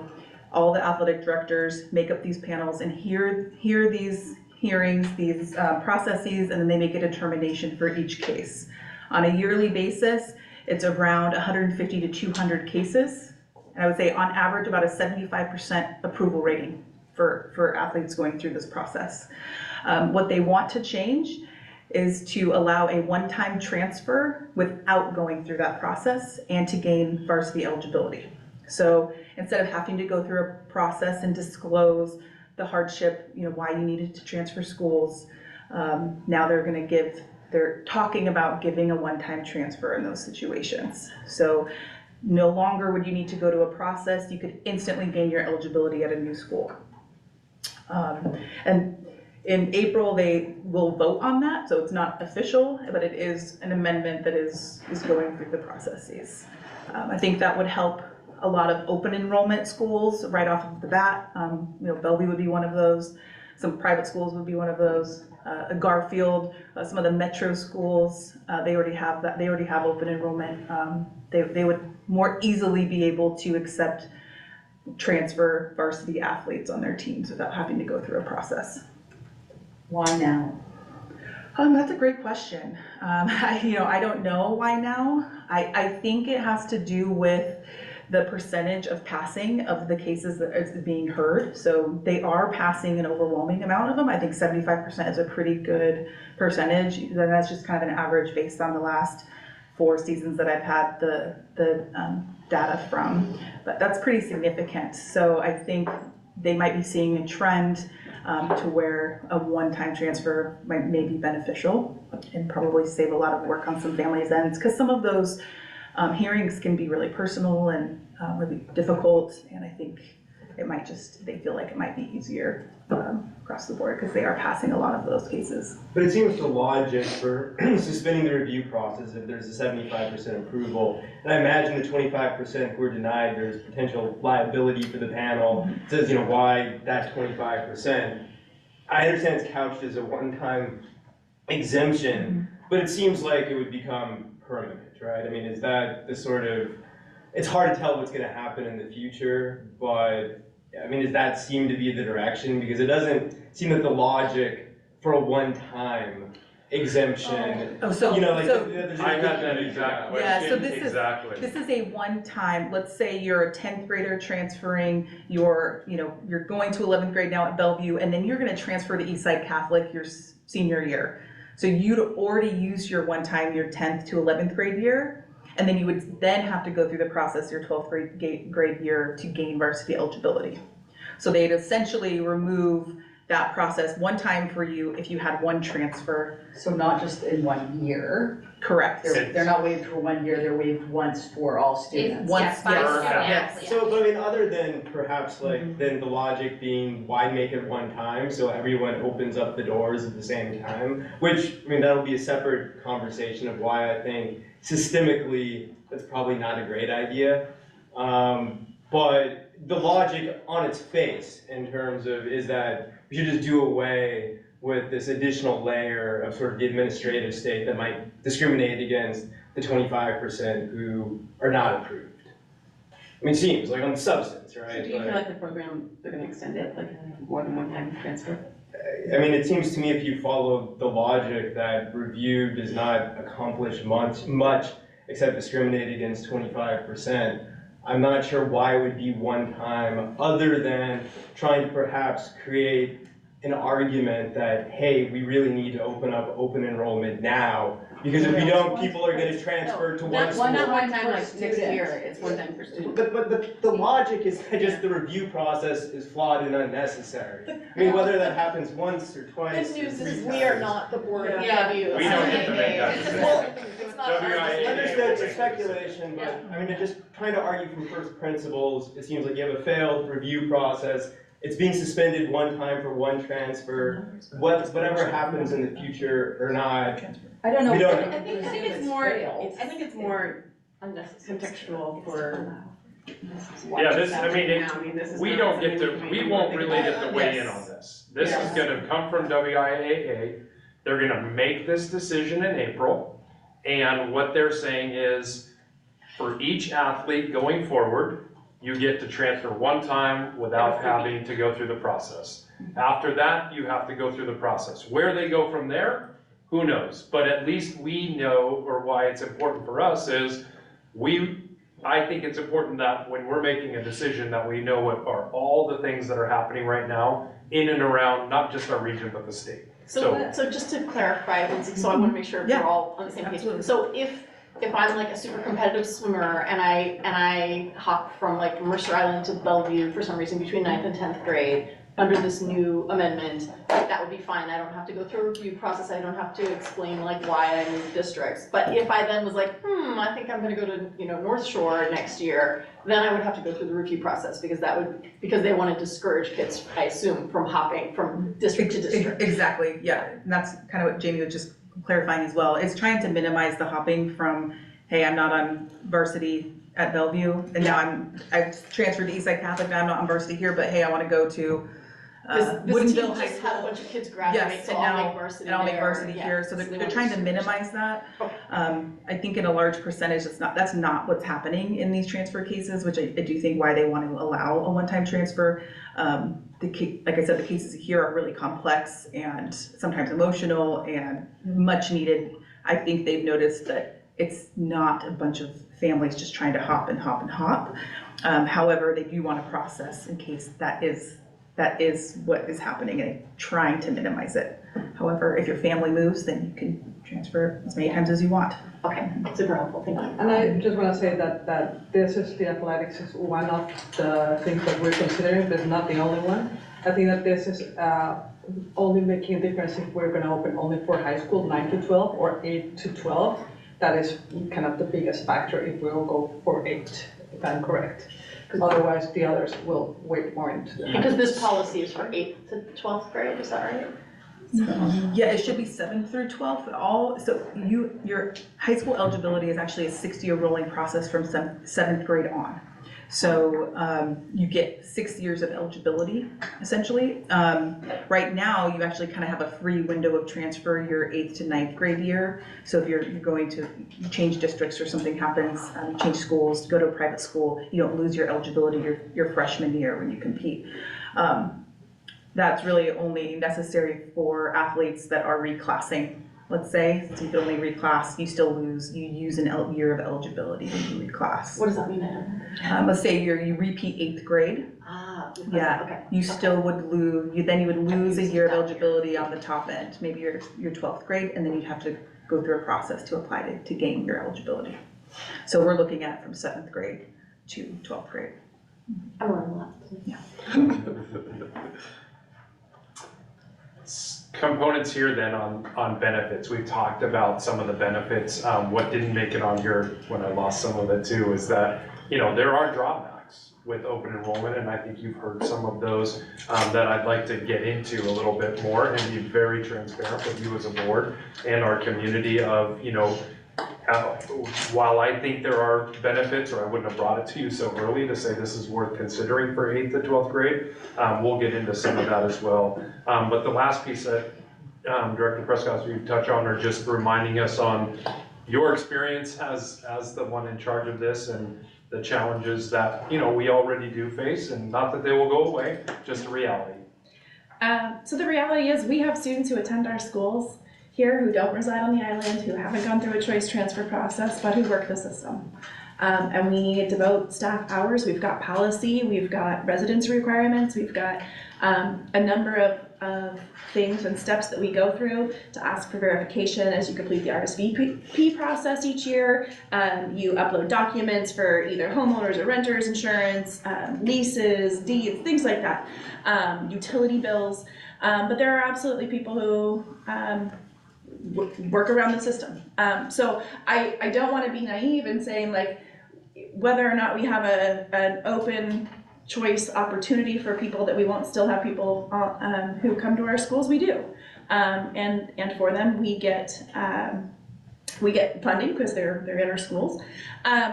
But I do want to make sure that we take into account the fidelity of the application, as we go through the residency process and try to verify that the students are here and they've completed the proper paperwork and abiding by policy, that whatever you decide, that we are really clear in the definitions of eligibility and that we're able to follow up and that they'll be as enforceable as we have people power to do so. Any changes on this one from our last one or from our last presentation? No, I don't think I really touched on the timeline piece. I won't touch on the other districts, but just in thinking about it, I know we typically have this conversation in April, but right now people are in the process of applying to private schools or making deposits, having to sign things away, and there comes a time where that deposit's locked in. So just thinking about that and being aware of timeliness. So if we think about state funding, I'm going to walk us through an example here in a second, but I certainly hear from community members, and I think that it's on your mind too as a board, and that is, you know, if a student does come to a district through choice transfer, what does that mean financially for the district? And what does it mean financially for a taxpayer? And so the big picture is that there is apportionment that follows the student. So if a student transfers, the money does come from the state. Instead of going to North Shore School District or Issaquah, the money comes here. That's the same as our current families who work for the school district, who live off island and bring their children here. The money flows that way. But there is a component to this which is hooked to our local levies with the tax base. When we're collecting based on per pupil, that's $3,100 per student, and then we're collecting on our tax base on the Cap Tech. So I want to talk about that just in a second. But before I go to that too, I think during the conversation that we had about consolidating schools, and just a reminder to the public, we're not consolidating schools. But when we were having that conversation, you know, one of the questions was, and it was a great question from a number of families, and it was, well, if we have more students than going into 3 schools, that means class sizes are going to be bigger. And actually, while it seems like that, it's actually, class size has nothing to do with the size of the school. And in this case, open enrollment doesn't automatically mean more kids being put in a class. In fact, in many cases, it can mean potentially not having a combination class if we're talking about elementary, or we're able to add an extra section here and there. Is it perfect? Absolutely not. The comprehensive schedule at the high school is incredibly dynamic. It's incredibly complex. And so, Mr. Wold, if you would be so kind to talk to us about just how comprehensive scheduling works and potential benefits or negatives of open enrollment, bringing in students, and what does that mean to sections? In 3 sentences or less. Yeah, if I was brought here to talk about the course schedule process here, Fred, I would have loved to have brought like 30 other people to have this too, because it is complex. When we contracted last year with an outside agency to help us build it, they said ours was one of the most complicated in the entire country, because of the amount of offerings and opportunities that we have for our students. And so while I was proud to say that we had all these opportunities, there is a challenge with that, with enrollment, and to make sure that we can staff these things. And it also becomes a value statement as well. What we can say, we can staff something financially, and to think about how our classes are suited to have the best learning environment as well. You know, we cap out at 33, but some classes we have going on at the high school right now for a value statement in certain programs are a class of 15 or 16 or 17. And as our numbers, you know, go smaller, those classes may be 8 or 9, and I can no longer say that I can financially afford this class to be offered in our school any longer. I mean, it's a numbers game. And so that's the challenge, and we've had to make some of those value statements last year, and maybe this year as well, that certain programs, you know, we might not be able to offer 5 periods of something, that it might be going down to 4 and 3, and those opportunities for students to be in those classes change. And so that's a, you know, we heard from our public input tonight about the fears that are inside of our school and in our community about what that means for enrollment and programs that it looks like. And so that's my fear. Once the financial roadshow kind of made its way to all the different schools and made its way to the high school, I've been cornered now on staff, concerned about certain programs and certain teams of people that are worried about their colleagues and worried about the enrollment in their courses. Current FTE that you think you might have to reduce by going into next year based on meetings with Matt and Kay? Yeah, I was told 3, and some ALE funding as well. So some of our MI online potentially as well. So 3. And now, as we went into this process last year in April and what we put forth to the board, based on student enrollment and registration, and we're in that registration process now, that's not 3 humans. It could be fractions of humans all throughout our building, and that's what we were into last year. If you guys are, those of you that were a part of that process, it was a 0.2 here, a 0.4 here, a 0.6 here. And again, then we're thinking about the loss of staff who could now maybe go somewhere else to get a 1.0 full-time job, as opposed to what we're offering, which is a 0.6 or 0.7 position. And so for us to have such fantastic staff in front of them, My fear is losing great people. We have incredible teachers that are doing such thoughtful things for students, and that we run the risk of losing those staff members throughout that process. 3 people, like to put it in context, that's 15 sections. So that's 15 class sections not being offered. I would love to add on to that. Please. College and career readiness, my department does lots and lots of acronyms. And we spent, Nick did a masterful job explaining it. We're the courses, we're all electives. And we're the courses that I would like to think bring the richness, the texture, the sort of sprinkles on top of the cake to our student body, in that they're content courses, but they are where kids can explore careers, both ones they love, they find out that's where I want to go, and equally important, I never want to do this again, which is valuable to learn that in high school and not when you're paying tuition in college. And with Nick as a partner and Jamie as a partner in this district, we have really over the last decade built pathways in the 16 career clusters, which is one of the difficulties is that our schedule is now beautifully and wonderfully complex, but it offers hopefully something for every student.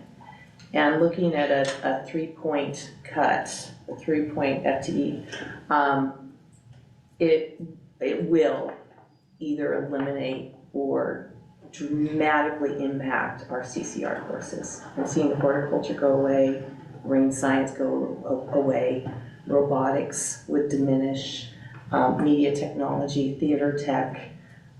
It just will have, 3.0 will have a devastating effect on the CCR department. And the difference is we stay with status quo, in that we're one of the best districts in the state, and we provide opportunities and richness and choice and exploration for our students. And the choice is that we will be less than that. And that's not hyperbole. I wish it wasn't. I wish it was, but it's not. And I don't like what's facing us. I mean, of course, this assumes a few things. One, that the 3 FTE would come at the high school versus administration or other places. 2, when you say 15 courses, I mean, those aren't 15 unique courses, I assume, right? 15 sections. 15 sections. And then 3, one of the things we haven't discussed is the possibility of using perhaps more targeted means. And again, I think we'll have this conversation that what we're dealing with or trying to solve for, right, is different than what has been in the past, which is an economic recession, financial hardship. This is systemic declining enrollment because of generational change. And sort of, I think, a mindset of a zero-sum game of how to delay that as much as possible by opening our doors, but then as a byproduct, perhaps starving other districts of students. So I don't see it as sustainable, equitable, or as a system beneficial. So I mean, I guess one of the questions from the curricular offerings, because that's what we're talking about, is what about exploring what you see a lot more at the college and university level, which is consortiums. The ability to take a course at Newport High School. We certainly offer the ability. When I was in high school, I took a course that wasn't offered at Mercer Island, at BCC. I would have preferred to take it at a neighboring high school because I think a live high school environment is the best environment in which students to learn. But have we thought about more targeted ways that address those programs and offerings where we don't have a critical number by entering into strategic partnerships like we are going to do when it comes to HBCU colleges and universities? I know we've partnered with Bellevue High School. So there's just more critical numbers of potential students. I would love to answer that. We actually belong to a consortium, a wonderful consortium called WANIC, Washington Network of Innovative Careers, that does precisely that. So our students, we have 7 partner school districts, and so Mercer Island students have access to all 7 of those comprehensive high schools, including Newport and Bellevue, and they can take the courses, all the courses there, all of them, and they're transcripted 1-to-1 to Mercer Island. So they're wonderful courses. We do have students that take advantage of that. What we run into is the schedule of each building is different. And so we'll have multiple of Mercer Island students sign up for that, but then when they realize that if I can get to DigiPen, I have to be there 7 days a week at these hours, and how do I make AP Stats work at Mercer Island High School? And so we end up not enrolling as many as we wish, but that absolutely is an option for our students. So perhaps additional coordination, more closely expanding WANIC more broadly across the spectrum. And again, since it's a system-wide dynamic that's affecting everyone, I understand that historically, partnerships, consortiums, I think for the most part, have not been utilized as a tool in order to provide critical mass for courses. It seems like it would be an option to go that route. It'd be an option. The coordination just to do athletics, well, it's super hard. Yeah. So to think about changing bell schedules, and if other districts that are already open to open enrollment, their incentive to join a consortium just so we can share students, I don't know if the appetite's going to be there, Director Glowitz, to be totally honest. Working across North Shore, Issaquah, Riverview, plus not everyone has the same late start or the same days for late starts. Snoqualmie Valley does Fridays, we do Wednesdays. I don't know how that comes together given the number of variables from that. Nick, you've been in multiple districts with high schools or whatnot, or is there other context? Yeah, no, Fred, I think you answered that. I don't think any of the cohort that I've been working with, I don't think anybody would have the stomach right now to go on that type of venture going into next year. I think many people are facing the same thing and having the same internal conversations. So I did want to address the systemic issue. You know, it'd be wonderful. I mean, I'd sign me up for that committee. I think at this point, my responsibility is to Mercer Island students and the students coming out, the current 6th and 7th graders. I want to make sure that they have a robust opportunity at all the courses that we are offering this year. And so this is what I have available to provide that for them. And I'd love to explore that in a context that what we're offering right now is wonderful, and let's open that conversation while we're still preserving what we have. I have a question, and Christina's been waiting on it. No, I'm just gonna comment that I love the collaboration portion. I think that in terms of equity, what worries me is that if we do that, then us and the other schools, we lost the FTE per student, and then we all end up losing because everybody's taking courses at different schools. So I think there's the legal component if the students are taking courses in another school, does it count as our students have FTE, or we're no, we lose the FTE. You trade the FTE. Yeah. You usually send the FTE, and we do that. I think it's Form 2 under our current policy. If someone can go through, is it Form 2 or is it a different policy? But yes, you end up trading the FTE. My question was about Dan's comment about the reasons that for open enrollment in the past having to do with like economic recession. Can you show the slide that has the blue circles on it, the slide of like enrollment history with all the very narrow little columns? Yep. No, yeah, the bar chart. Yeah. I'm gonna actually go to this one. This one here. Yes, that one. I'm assuming, there's no key, but I'm assuming those blue lines, the blue circles, are for when we've done open enrollment in the past, is that correct? This one is actually when we did renovations. The blue circles? That I just added? Yeah. This one was taken from more through the lens of what we've done on the long range facility plan, which is where this came. Okay. The open enrollment that I know of, though someone may know the history more further, is there was that short window right in here in that 2006 to 2008-9. Yeah. That's the one that I'm aware of, which Director Glowitz points to, which was the recession and going through that component. Thank you. Other questions before I go back in?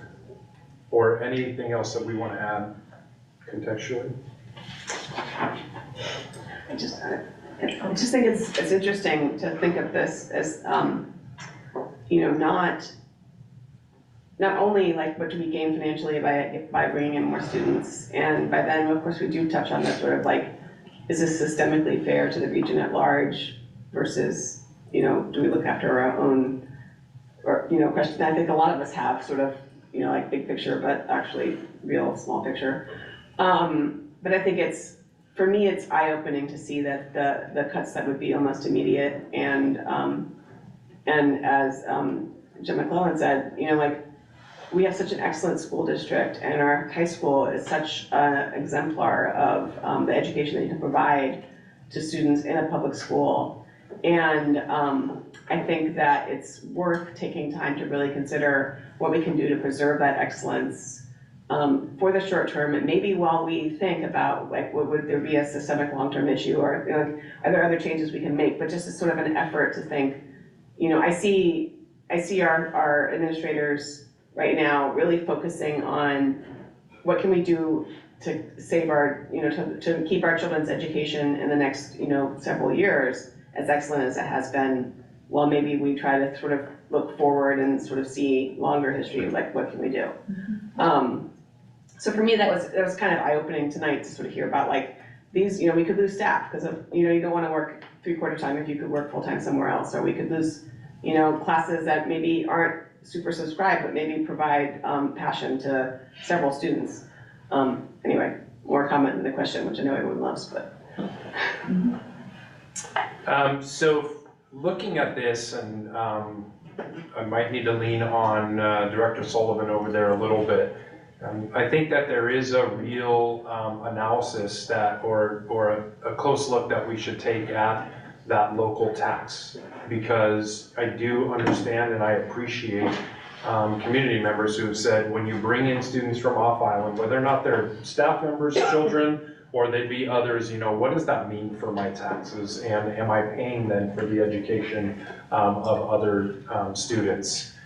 We pulled together the 2017 property tax chart, which mirrors the 2023 property tax chart that you've seen as well. And the reason why we chose 2017 is that was before McCleary really went into effect. So what I didn't want to do is when we can pull it, but going back to 2008, 2009 is a lot more challenging. So Director Sullivan pulled at least 2017, which was kind of pre-McCleary. So on the left, you have pre-McCleary, on the right is our post-McCleary world. And if we start right here, I think that what's very different today than pre-McCleary is that once upon a time, the local taxes actually used to pay for a lot more students, or a lot more of the education for our students, and the state did not pick up as much. When you then go to where we are now, that's where the state is picking up, and we've had lots of these conversations. But from a tax perspective then, those local tax dollars are not paying for as much of the education at the local level. And I think Director Glowitz has pointed out astutely that, and brought this up with our legislators, that the returns back based on the amount of money going out don't come back at the same rate. So I think it's different today than it was in 2008, 2009, the last time we were open for open enrollment. That being said, I think we should also look at it in terms of just a more perhaps simplistic view. I wish the Pegasus students could have helped me with this, but I'm gonna give it a go. So, this was today's work. So, if a family's accepted to open enrollment, then they drive on to Mercer Island. How about that, huh? How about that, huh? The state of Washington then sends us $11,000. Okay, that's the money that's going to go, instead of the school district, it's going to make it to our school district. Then we have to look at, so when we have the EP&O levy, every student starting next year will be around $3,100 a student. And then if we take a look at that, where does that money come from? That's that local tax base. So that's our families here on Mercer Island. The second levy, of course, is the Cap Tech levy. Again, that's also generated from here. When we break down our EP&O and our Cap Tech, it's about $5,150 a student. the 3,100 off the local EP&O, and then when you crunch the numbers on assessed valuation with the number of students we have, that's about how much each student is bringing in for our levies. If we take a look at that and we say if an average home is 2.1 million, then that's generating, based on our current assessed valuation, $2,709 towards the levy. So in other words, about 53% of one student is funded by the average home on Mercer Island. There are reasons there that if I was a taxpayer that I would say, yeah, that means that I am funding other students who would be coming here. And there's reason to say it's not that much. And I'm not here to cast judgment on whichever side that our taxpayers would come on, because I'm a taxpayer in Issaquah, and they're an open district as well. And so there's that component there. But I did want to make sure that we saw real numbers of what that was. Yeah, so can I, at least from my view, is I think the operational expense of open enrollment is not that much.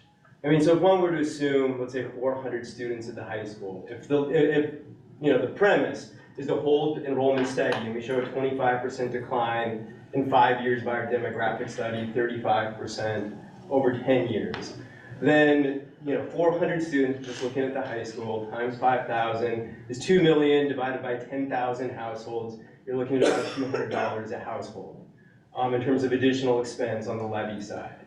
I mean, it's not insignificant. But we have community members who bring that up, and so I want to be transparent on that. However, I do think when it comes to capital, it's a different conversation. When we're looking at significant renovations at the high school, I think that's a harder sell. And I think it's also when it comes to questions of, okay, like what I heard when it came to elementary consolidation was the importance of community. If we go putting aside whether or not it's a zero-sum game that's depriving other districts, or so, let's put a pin, are we living our values of being a good regional citizen? I think there's a question of, one, is that, going to destroy, it's certainly going to be a huge transformation, the likes we haven't seen in terms of the composition at the high school, if the point is to maintain enrollment. And by the way, there's high schools that are all across the range in enrollment. Issaquah is at 2,500, Skyline's at 2,100. I'm sure there's high schools that less. I mean, I haven't seen like a golden number for enrollment. But I wonder, one, if you're gonna have questions for the capital. Again, I think like the operational actually is not that significant. If it was a clear benefit, I'm not clear it is. And then there's the question of, can we successfully integrate those students, give them a sense of belonging when we're already working on making sure everyone that we have in our district feels that they belong.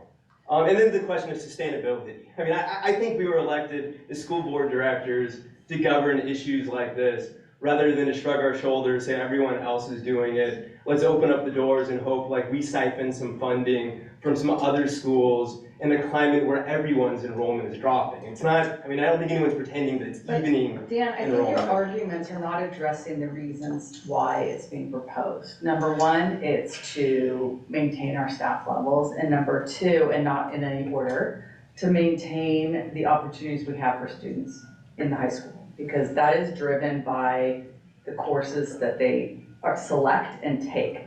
It's not, I mean, if you don't have as many students, we can't fill as many classrooms. So it's their opportunities. I also will get to Jen, because we talked about, because she went through as a parent, the last open enrollment, and I know has some insights in terms of how it impacted her kids. But in terms of but everyone else is doing it, that is valid, because everyone else is already doing it. So we're not creating a system to cause harm. And we're not trying to siphon students away to get money. We're trying to make sure, one, that we can provide courses to our students that they want to take, because we cannot offer them if there aren't enough students in them. And then, frankly, in terms of living our values, provide opportunities for students who might not have them. And to me, that's like the most important. I don't understand your arguments in terms of the reasons. Your arguments are addressing not the reasons of why it's being proposed at this time. Like, are we trying to maintain our high school at how many students? 1,300, 1,400 students? Maybe, but this gives us time to maybe at least with staffing, it can be a natural transition as we have retirements and then not filling them, so people don't lose their jobs.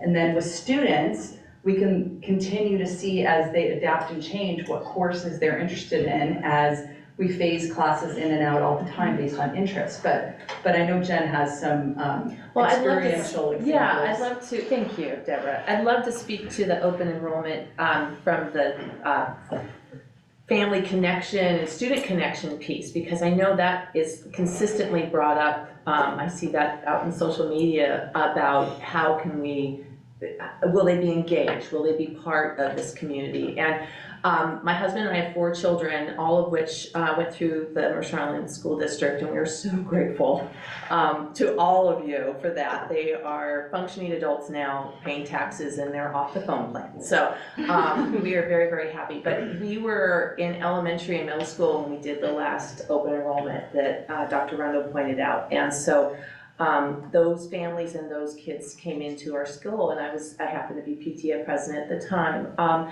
What ended up happening, and I have both a system-wide observation but also a personal observation. 2 of my children, our daughter and one of our sons, their best friends, separate families, were open enrolled kids all the way through, from 2nd grade when they came in all the way through. And I can speak to those families as being uber engaged.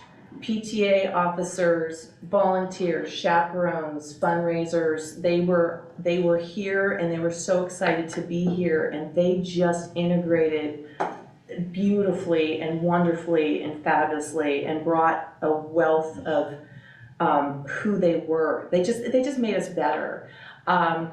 And that included island groups, obviously athletics, but also Boy Scouts, NCL. They were us. They just happened to live in Seattle. We would go over there for play dates. So that's on a personal side, the value added, huge value added. On a more system-wide, that was, and you can ask Mr. Bixby, Mr. Bentley, that was when the band program exploded. We went from a really good band, a very good band, to an internationally recognized band, because we had these kids influx into our program and they kicked us up a level. So I know we're sort of, the dialogue I'm hearing is that we're letting people in. Should we let people in? And I hope we're not saying that, are they good enough? I don't want to hear that, but I also want to sort of flip that language around and say, they'll probably make us better. And this is a really exciting opportunity. I'm sorry, go ahead. No, let me go first. Well, I was just gonna say, it's a very privileged point of view to basically say, like, I understand the ethical concerns, right? Like, we don't want to do things to harm other districts, for sure. But like, some of the phrases I've heard both on social media and then like tonight from Director Glowitz is like that we would be starving other districts of students. I mean, we can set the numbers where we want. If we want 20 open enrollment students, we can say we'll take 20 in the 9th grade or like 10 in the 8th grade or whatever. So I don't think we're exactly going to be starving any other district of students. But I think the price of entry, I mean, if you ask most families why they moved to Mercer Island, unless they grew up here, they say the schools. I moved here for the schools. I think most people here probably came from off island here. Unless even if you grew up here, right, the previous generation moved here for the schools. And the price of entry into the Mercer Island school system is very high if you're going to buy a house, and it's very high even to rent.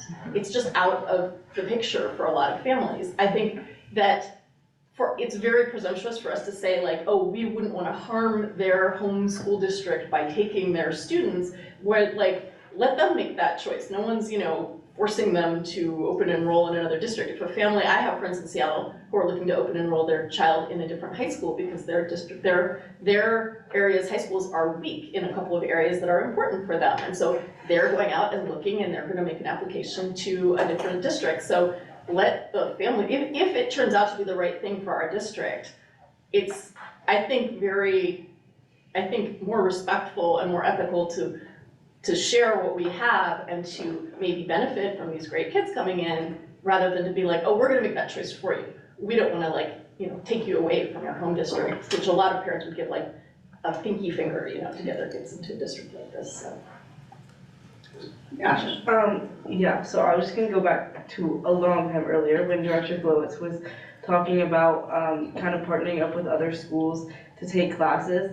I think from a student perspective, I think it would be really difficult or I think it would take a special type of student to feel willing to walk into a different high school to take a class unless they were with other students from our high school. So that's kind of like, I don't think I would feel comfortable or Ava would feel comfortable completely walking into another high school to take a course. Like that's,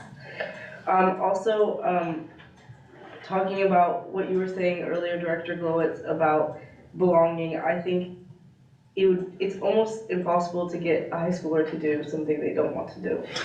And I think if they don't want to come to Mercer Island, they will not be coming to Mercer Island to go to school. So I think that can give you almost a sense of that they would want to work hard to fit in and they would want to be a part of our activities. And I think another good example is something that I could add to our high school is our drama program. I think we only had, what was it last year, like 8 or 11 kids in Drama 1? Mm-hmm. And that's not sustainable in the future. And we don't want to be a school that has to cut programs like drama, or we don't want to be a school that has to cut an art class. We want to have opportunities for all our students, and if we do need to make cuts in the future, at least make it slowly rather than immediately.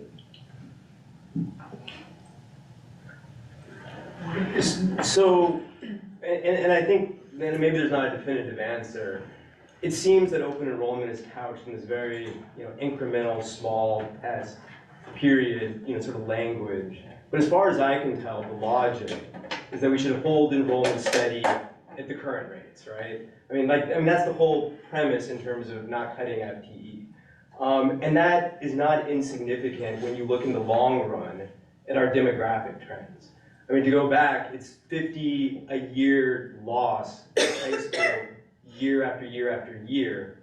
And going back, again, to the systemic question, in terms of are we thinking about this as good citizens globally? Are we taking the most surgical approach to tackling a challenging problem? I'm not convinced we are. If open enrollment was a good idea as a general principle, I think we would have seen it for the last 17 years. I think it would be widespread in our region. The reason we're having this conversation now is we're past peak enrollment.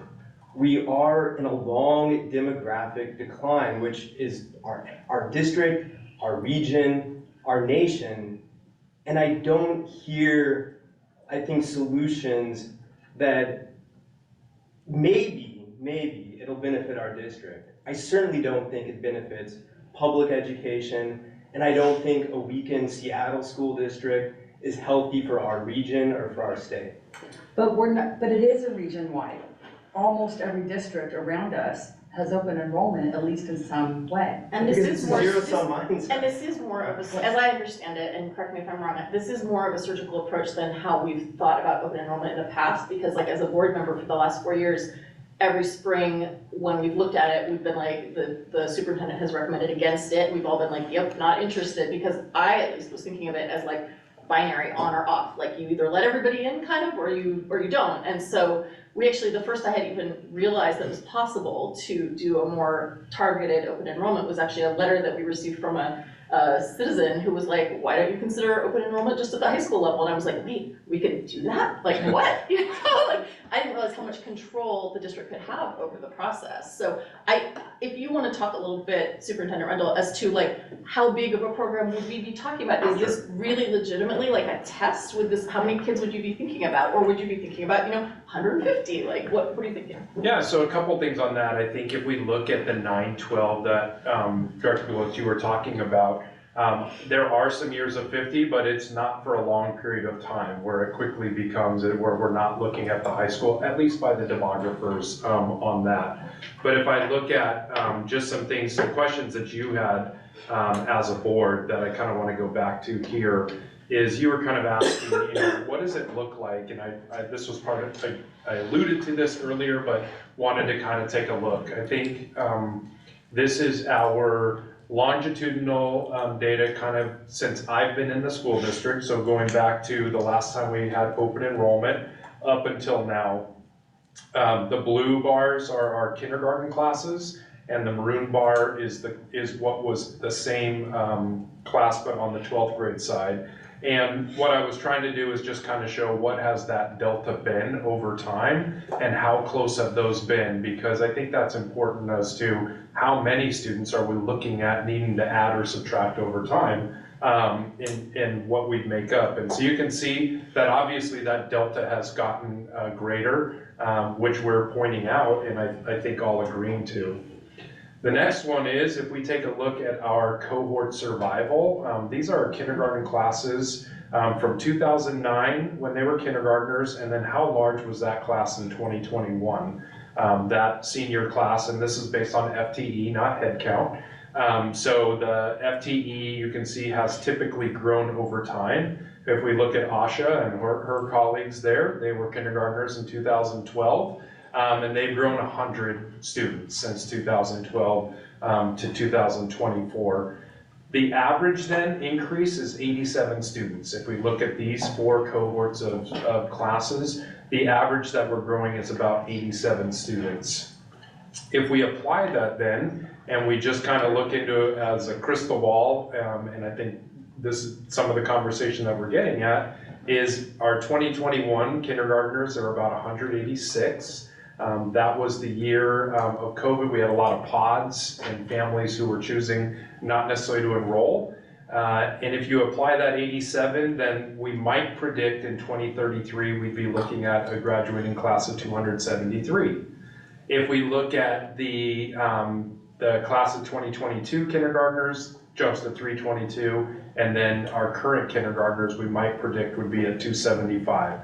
To your point, Director Glowitz, then, yes, where would we be and what does this look like? So then to the question is, what are we kind of thinking about then in terms of total numbers? So let me jump to that.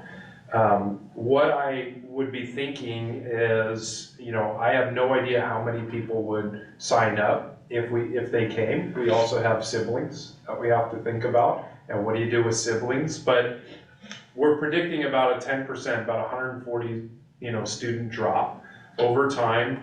And I would think then, if we're looking at about that, I would say as we start targeting open enrollment, 80 would be the high end. I don't even know if we would get there, maybe 20 students in 8th grade. So you're looking at 100 total students. I don't even know if we would get that in an opening year. It might be closer to more 30 or 40 when we come in there. We'd also be wanting to look at full-time students.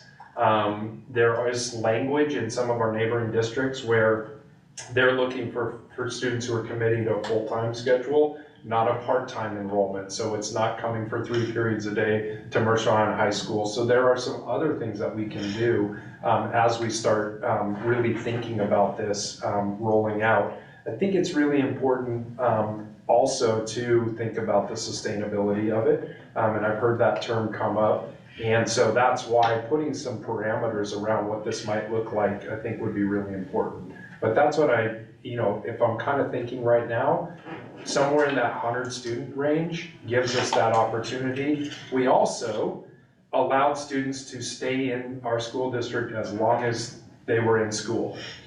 That was actually giving a benefit to those students in open enrollment that not even our staff students have. And I think you illustrated that last week. And so many of the school district language that you see from our neighbors that we had pulled for you, they have language around, it's a year-to-year proposition.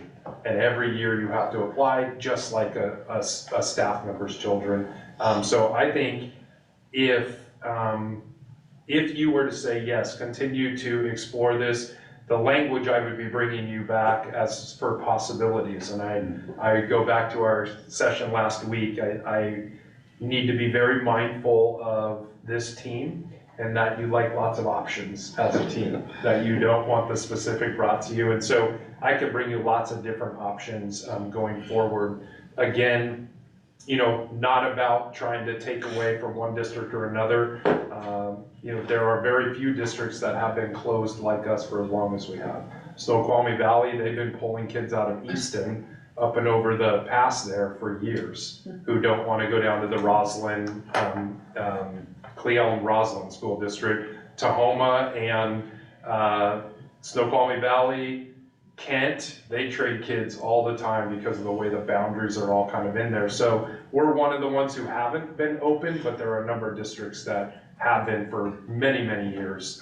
So we're kind of new to this conversation. Others were not necessarily as new. So one thing that would really help me is, you know, kind of doing pros and cons list, because there's so many different, like, if you look at it systemically, there's pros and cons. If you look at it for our students currently, there's pros and cons. If you look at it for future our students, there's pros and cons. If you look at it from a staff perspective or staffing perspective, there's pros and cons. So that would be really helpful for me if we could go through some sort of exercise like that. And I, like, you know, we can then put value judgments on, you know, which ones matter more for our students or systemic. I mean, I appreciate the thinking outside the box, but I also know, you know, we're limited with having an impact on our district, at least short term.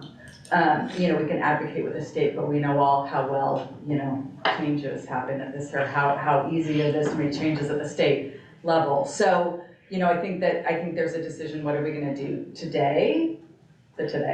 And then what can we work on for the future that solves, or that might impact some of the systemic decisions. So going through things like that would be really helpful for me. What we would do for that is basically similar to interest-based bargaining. It's an interest-based activity. Exactly. What is a student's interest? What is a staff member's interest? What is a community member who doesn't have kids in the school's interest?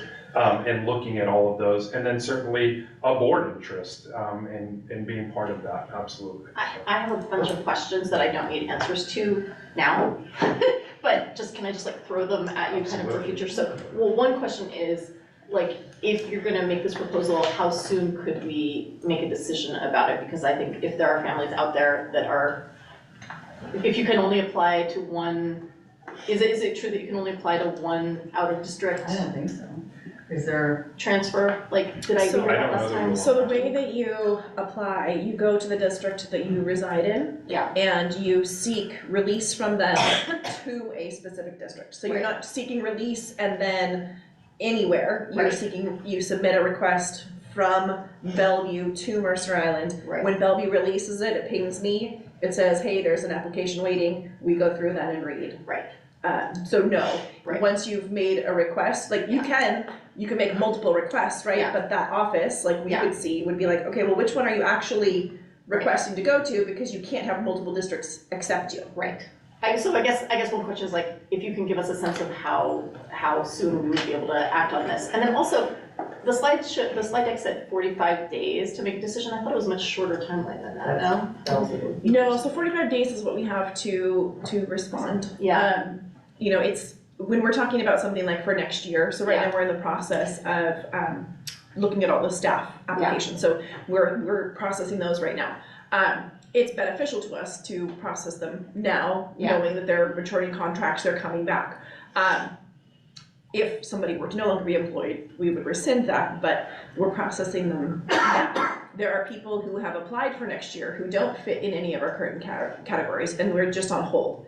And if we approach that 45 days before we can accept them for next year, and there's been no decision made, then we'll decline. We'll write to them and say, hey, there's not been a decision whether we're open or closed for next year. We'll let you know if we open, please reapply. Okay. That's yeah. But if somebody is applying right now, and for today, and that it's a staff, like we just had a couple staff members, kids join us.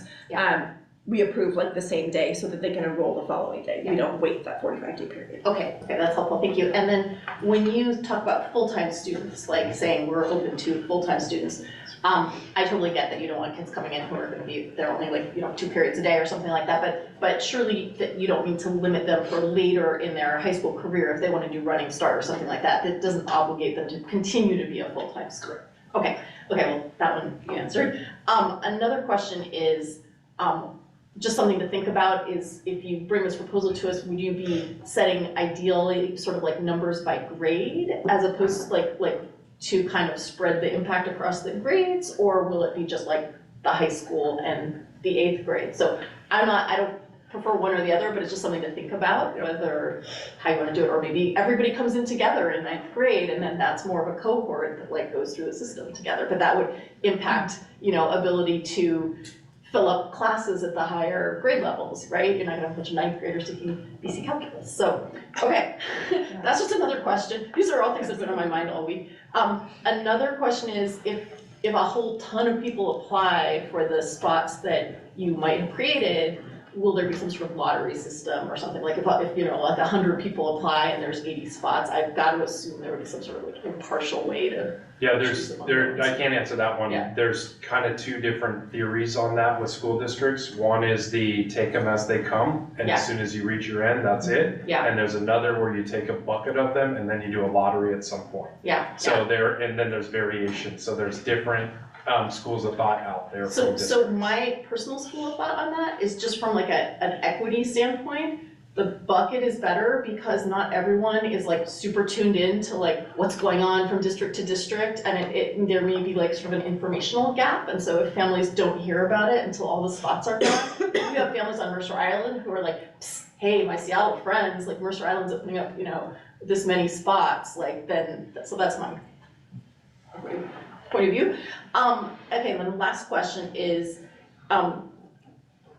I guess it's not a question, it's more like it's like a request to think about something, which is, we do have families that move off island for one reason or another, whose kids have been here, you know, from elementary school upward or whatever, and typically those kids then have to leave the district. And so even like, just as part of thinking about all of this, like those are families that already know the district, that we know the kids, like they're well integrated already. Is that something that we could consider like a sort of like extra open enrollment path, or like part of this open enrollment path would be for families that are already in the district? Right. And there are, you know, some realtors gave me examples of some families who have been renting. Yes. And have not been able to find something, and so they're looking at a different district. I know a family very well with multiple little kids who've been renting, and they just found their dream house in Bellevue, and so they moved before most of their kids even got into the district to start with, so. Yeah. Just for what it's worth, currently, if a family moves off island and a student's in 11th grade, we'll allow them to stay through their senior year. Yes. So we do value that. But if they moved off when they were like in ninth grade or 7th grade or. Right, we don't currently have that provision. Yeah. Can I ask a timing question? That's it, those are my questions. If you're enrolling high school kids now, right, for next year? We're registering for classes. Registering, that's right, yeah, sorry. Yes. I should probably know what my child's doing, but I don't. So if you're registering children for classes now, and then you're getting an idea of like what demand is and stuff, what's the timeline-ish to make it the least disruptive for students who are looking for classes that might disappear versus the wheels of? Registration closes the first week of March. And so then we'll start sifting through all of that data and start building out some proposals about how we will meet the need of what has been expected by our team to reduce by 3 and our ALE reduction as well. So based on that registration, over the month of March, we'll be making those recommendations of where we'll need to make cuts and so forth. And then so is it kind of like not the open enrollment question, does that come in time to affect that process, do you think, or? I hope so. But, I mean, remains to be seen. Yeah, I don't know. I hope so. I love that question. I love that question. If it could prevent the communication out to staff, that devastates the culture of the high school. Yeah, Jody, I mean, last year I had to tell several different staff members that they were cut and not cut. And so it's just building relationships and the culture that we want. And then, you know, this is not a time where those are hard conversations. And I had every single one of them individually and to talk to all those people about what that might mean. But there was still some negotiations and some conversations around how we can do things different, so that we spend the better part of our spring trying to preserve as much FTE as we possibly could. But yeah, coming into that April meeting, some of those conversations will begin. And then those staff members have to make choices on whether or not they want to stick through that plan. So, you know, there's a little bit of a sales pitch during that time too, like stick with me, we're working on it, you know, but yeah. We are. do any of the districts that have open publish what their target numbers are or what the rationale underlying however many openings are? For instance, to maintain enrollment. I haven't seen them publish it necessarily. I'm trying to think of we could. We, like, when we look at websites and when I talk to people, like, they don't share their rationale. It's really about understanding whether or not they are open or not, what they're open for, if it's certain grade levels, certain schools. Some districts specify, some districts say, we'll take all applications and then we'll review them on an individual basis. But I can't think of a form that I looked at that had the rationale for why. Is there any like data from the OSPI that have total sort of like net loss and net gain for per district for non-resident enrollment? I'm sure they keep track of that because it would have to be in the database, so they would, in Cedars.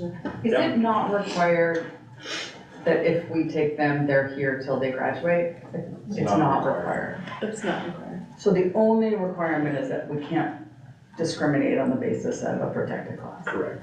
And, yeah, we can't do that. We can deny based on prior disciplinary things or whatnot, but yes, Or on that attendance. one, no. Or special services if there isn't room in a program. Yeah, that gets a little interesting, and I know that, I think that Director Sullivan has a lot more experience with this over on Vashon over the years, and how things have, have played out there.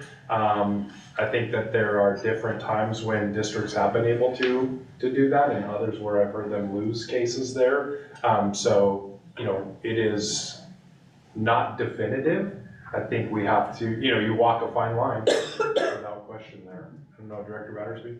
I would agree with that. It can be sort of the basis of a claim would be somewhat specific that you'd want to look at. One thing I sort of perked up is whatever sort of the limitations are, they have to be equally applied. So you can't pick and choose between individual people. You have to even-handedly apply sort of the rules, which is, I think, Superintendent Rundle mentioned earlier, where districts get in trouble is when they don't enforce their policy consistently between applicants. So that's a big issue that I want to stress, that we will get like sort of a lottery. I think someone used that term before. So you get a group of people in the prior meeting, group of people who apply, and then you have to use the same rules for all of them. And it can be space dependent. So you have some schools in some places that'll be open for like 3 people. We need 3 in kindergarten, 10 at this one school, so it could even be between different schools. And so it's the same with other specialized programs. It comes down to looking at what are schools typically aren't required to hire more staff or create new school buildings or spaces in order to accommodate students from other districts. So I think that becomes the analysis. But it would be fact-based if there was an appeal for denial. So we have, obviously we had a finding back, it sounds like in 2013, which is before my time, but we've also had several appeals where we have not had a finding because we followed our policies and were able to demonstrate at that time that most of them were at the high school, but that the high school was at capacity and was functionally utilized, because there's a lot of arguments of what capacity is. But that becomes more challenging as we get less students in the school just with respect to physical space, but then it's just, have we aligned our staffing to match our enrollment? If that answers your question. Other questions? I think the timing, Director Martinez and Director Lee have reminded me that they were sold a bill of goods on how much time this takes to be on the school board. But it does get easier in the next month, as we don't meet again until March 7th. We'll be at the high school. But I can talk to the vice chair and the chair, and we can talk about when we might want to bring this back up instead of waiting till March 14th, or we can wait till March 14th. I think we don't want to go much longer than your last meeting in March. So that we can make some decisions one way or the other as we're moving forward. Well, I was going to add that with the document with the cons and pros, that if we can have a frequent questions, I know the community had the same questions all over, so that it's available for us when. Absolutely, and as I see some of those emails come to you, I have a running list of kind of FAQs and things that I can add into it, and then I know that some, you're speaking with community members or whatnot, if you have some from there, just send them my way, and then we can help to fill that in. I suspect there's kind of a happy medium there, like between, trying to jump and do something too fast where people haven't had a chance to get all their questions answered, or the community hasn't really learned what's going on, or like the rationale behind it, but also not putting it off so long that actually nobody applies. And or that like the high school isn't able to keep their teachers informed about, funding and so forth. So there's probably somewhere between now and that next March meeting. Seems I wonder if we want to do some sort of webinar info session about the conversation. That's a great idea. Yeah. Absolutely, that's interesting. There's just I've actually been surprised at how little feedback we've gotten, at least by email, and public input. So, people mention it, but maybe it's because people are, I don't know the reason why. Right. I mean, people bring it up and ask questions, but I've been surprised, or it's just, oh, okay, that makes sense, and there isn't a whole lot to say about it. So I don't know, but I want to make sure that we, if we could plan something for, February, it's crazy, right? Yeah. Late February, early March, where we're presenting this so that we can at least get the opportunity for feedback. We can also make it an agenda item as we publish the site visit for the PTAs. This could be a topic that people come and talk to you as a board about at the high school too, and incorporate some of that, so. Or if you have a PAC meeting coming up that you haven't already prepared. We have a luncheon that we're doing next week, but I do have all of those members, they've been invited to be able to attend on the 7th, and so that could be a wonderful topic for us to discuss, Yeah, I mean, I think the most interest is going to be coming from the high school families because of the age. Yeah. And then I think I just want to get, one of the emails we got, I don't know the person, but it seemed like it was from a younger parent. So I just want to make it, is there board consensus at this point, we can't take a vote on anything, that we're looking at the proposal of 8th through 12th grade and we are not considering other than what we normally consider for K through 7? Yes. Is there any desire from anyone to be looking at that more? Okay. Great, thank you, that is all. Thank you. Thank you. Thank you all.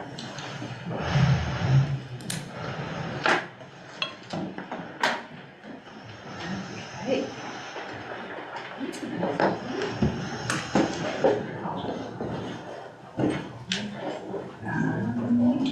We're down to the consent agenda. Anyone? I move that we approve the consent agenda as published. Seconded. Any discussion? All in favor of approving the consent agenda as published, please indicate by saying aye. Students? Aye. And directors? Aye. Aye. So that's Glowitz, Lee, and 2050. Superintendent announcement.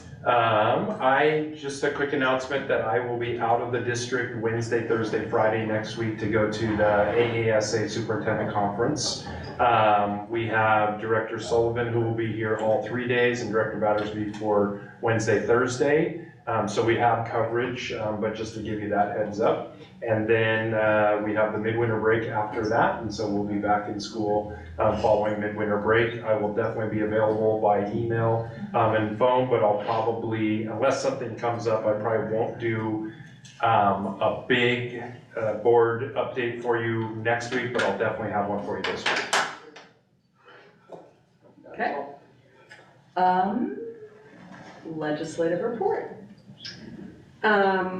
I would prefer to pass that to someone who is more informed, because I'm under-informed, I have to say, of the latest developments. I know that Dan had Yeah, so something. I'm not sure I'm perfectly informed, or I'm kind of little informed, but following up with something that was discussed when we went down to Olympia is the exemption for school construction, particularly with having that on the radar, is something that, maybe happen in the near future. So there's 5789, which is the Senate bill that Senator Mullet has proposed, which I guess also he's a gubernatorial candidate. So I expect that he will be pushing for this legislation to pass. Also supported by Pedersen, who I think was the prime sponsor for the long-term capital gains tax. So it has broad support. It passed out of Ways and Means 24-0, so bipartisan. I think the big question that I don't think has been fully answered in my mind is it seems to tie exempting from the sales tax to participating in the School Construction Assistance Program, or SCAP. As far as I can tell, is not proportional. You have to participate and then all of the taxes are eliminated, but I'm not clear on that. So I think the big question is, one, if we would be exempted, and then sort of the follow-up and I guess broader question is there any possibility to separate it from SCAP assistance and just say like blanket across the board when it comes to school construction, there isn't sales and use tax. Yeah. That would be nice. And if we could, perhaps leverage the resources that we have with K&L Gates and Cascade to find out, because it looks like this bill is moving quickly. And so the ability we have to shape it and to make sure that we're covered could save our taxpayers, tens of millions. On the SCAP, that would only save us, do we know what kind of savings that would be at all if it doesn't get changed off of the rough SCAP or the estimate SCAP? in regard to the upcoming bond, maybe a few $100,000, because there's numerous qualifications in the D form, as they call it, with the SCAP construction. And since we used a lot of it already in the middle school for the 2014-2015, we'd have to fill it out and kind of see where we land. But speaking with Brandy, just potentially a few $100,000, if not a little bit more, but that's a very rough estimate at this point. Okay. I have been working, and I talked to Director Golitz about this, I've been actually working with Cliff Traceman. He's a different lobbyist for school districts. He works with Seattle, Bellevue, North Shore, and Highline. So I've been working with him on this, and he's been extremely kind to bring us on for this, because he even testified this week with the Ways and Means Committee, I believe. So it is on the rules. I reached out to him to seek clarification on, would Senator Mullet or someone amend this? He did not sound that hopeful at all because of the amount of revenue it would be lost to the state and whether or not then it would even be tolerable. I have reached out to Senator Mullet, who's my representative over in Issaquah, so I did reach out to Senator Mullet, commending him on this and looking for some feedback on that. I have not heard back from his office yet. I will definitely keep you in the loop, but it was Cliff's opinion that he thought this was going to be the first step, and then maybe down the road there could be another step where we can bifurcate it from the SCAP, but right now the loss in revenue just hasn't been accounted for, and so the legislature in a short session he thought would be reluctant to do it. So that's what I learned. I heard the update today that the, what are the acronyms? The materials operations. MSOT looks to be going well, and they were very surprised by that. So that funding source might get us to present day. That's House Bill 2494. There's about a $255 million catch-up that they requested from WASA. I don't know if we'll hit that number, but WASA and others pushed for $255 million to catch up from last year, and then to do another increase for this year. Depending on where that goes, it could be as low as $250,000 for us and maybe upwards of $400,000 based on that, but we will track the exact dollars for us along the way. So that one is at least moving. The bonds, both the SJR 8207 and the House HJR 4207, those both died in committee and do not look like they're going to come back this session. The regionalization and levies also died in committee, but there is House Bill 2215. Cliff and I were talking about that this week. House Bill 2215 was last year that died in committee, but there's another House bill that was on the floor last year, and anything that made it to the floor last year can automatically be brought back the next year. I'll get you a number in your update this week. But there is something that we could go and take a look at too. So I'll get you that exact number. And then on the prototypical staffing model, Senate Bill 5882, we prefer that to Senate Bill 6082 and House Bill 2380, because the 5882 would be an increase for staffing for a much larger portion of classified employees rather than just being paras or just being, so WEA has also sponsored this and it is moving forward. So we're hopeful that we can get perhaps some extra money on the prototypical school model side on that. Those are the big ones that are hitting us right now. Okay. So, all right. And I would just encourage, it hasn't been, well, because it's the second year of the short session, the WASDA Thursday at noon updates are not they haven't been as chock full of info as they were last year, but still helpful in kind of hearing what's going on. So, announcements, inquiries, and reports. I had 2 PAC meetings in the last couple of weeks. One was Island Park and the other one was Lake Ridge. And the Island Park meeting, unfortunately, I missed due to a last minute time zone mix up on my part, but I did check in with Principal Woolman afterwards. And so I can report that at that meeting, they reviewed their school improvement plan and learned about what Island Park's been doing in terms of professional development. And they also talked about the long-range facility planning process and kind of like the aftermath of it, sort of like processing, for the school, sort of the effect that it had on families there being worried about consolidation potentially, and then the kind of positive effects of families getting involved in learning more about the LRFP.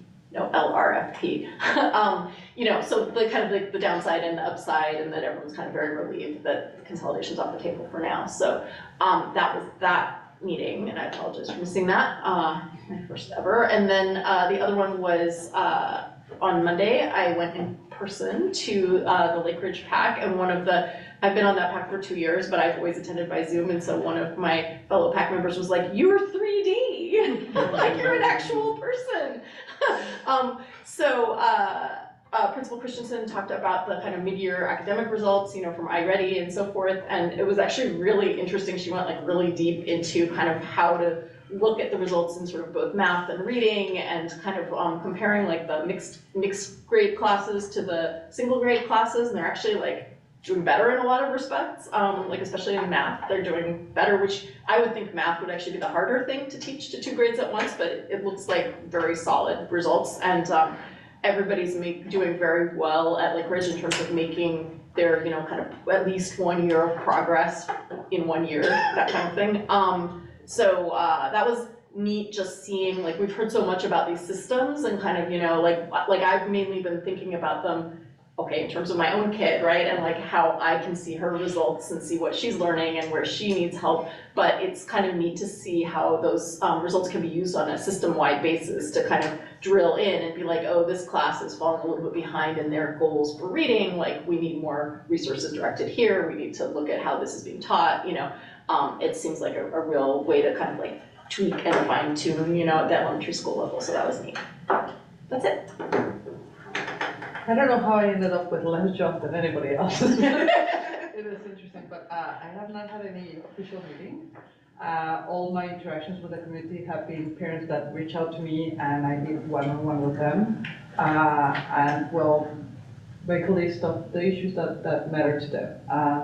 I went to the Black Student Union dinner last night, and I enjoyed it, and I think that made connections with the community, but it was, as you were there, I just saw it was a fun event, and I also attended, as they invited me, the JUST team at the middle school, to be part of the conversation with them, with the group, and I have participated in the past as a community member, and this time they invited me again to just be part of the conversation and see, continue the work that has happened, but I don't know, I get the fun jobs.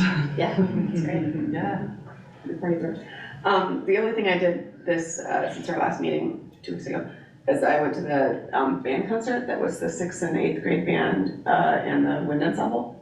And it was just amazing to see the little kids playing with the big kids. And I mean, just as a trick of puberty or whatever, it's kind of hilarious. Like you see like some huge seniors and some tiny 8th graders that really were mismatched, but everyone had a great time. And they played, the two pieces they played, one was Entrada 1631 by Daniel Montague,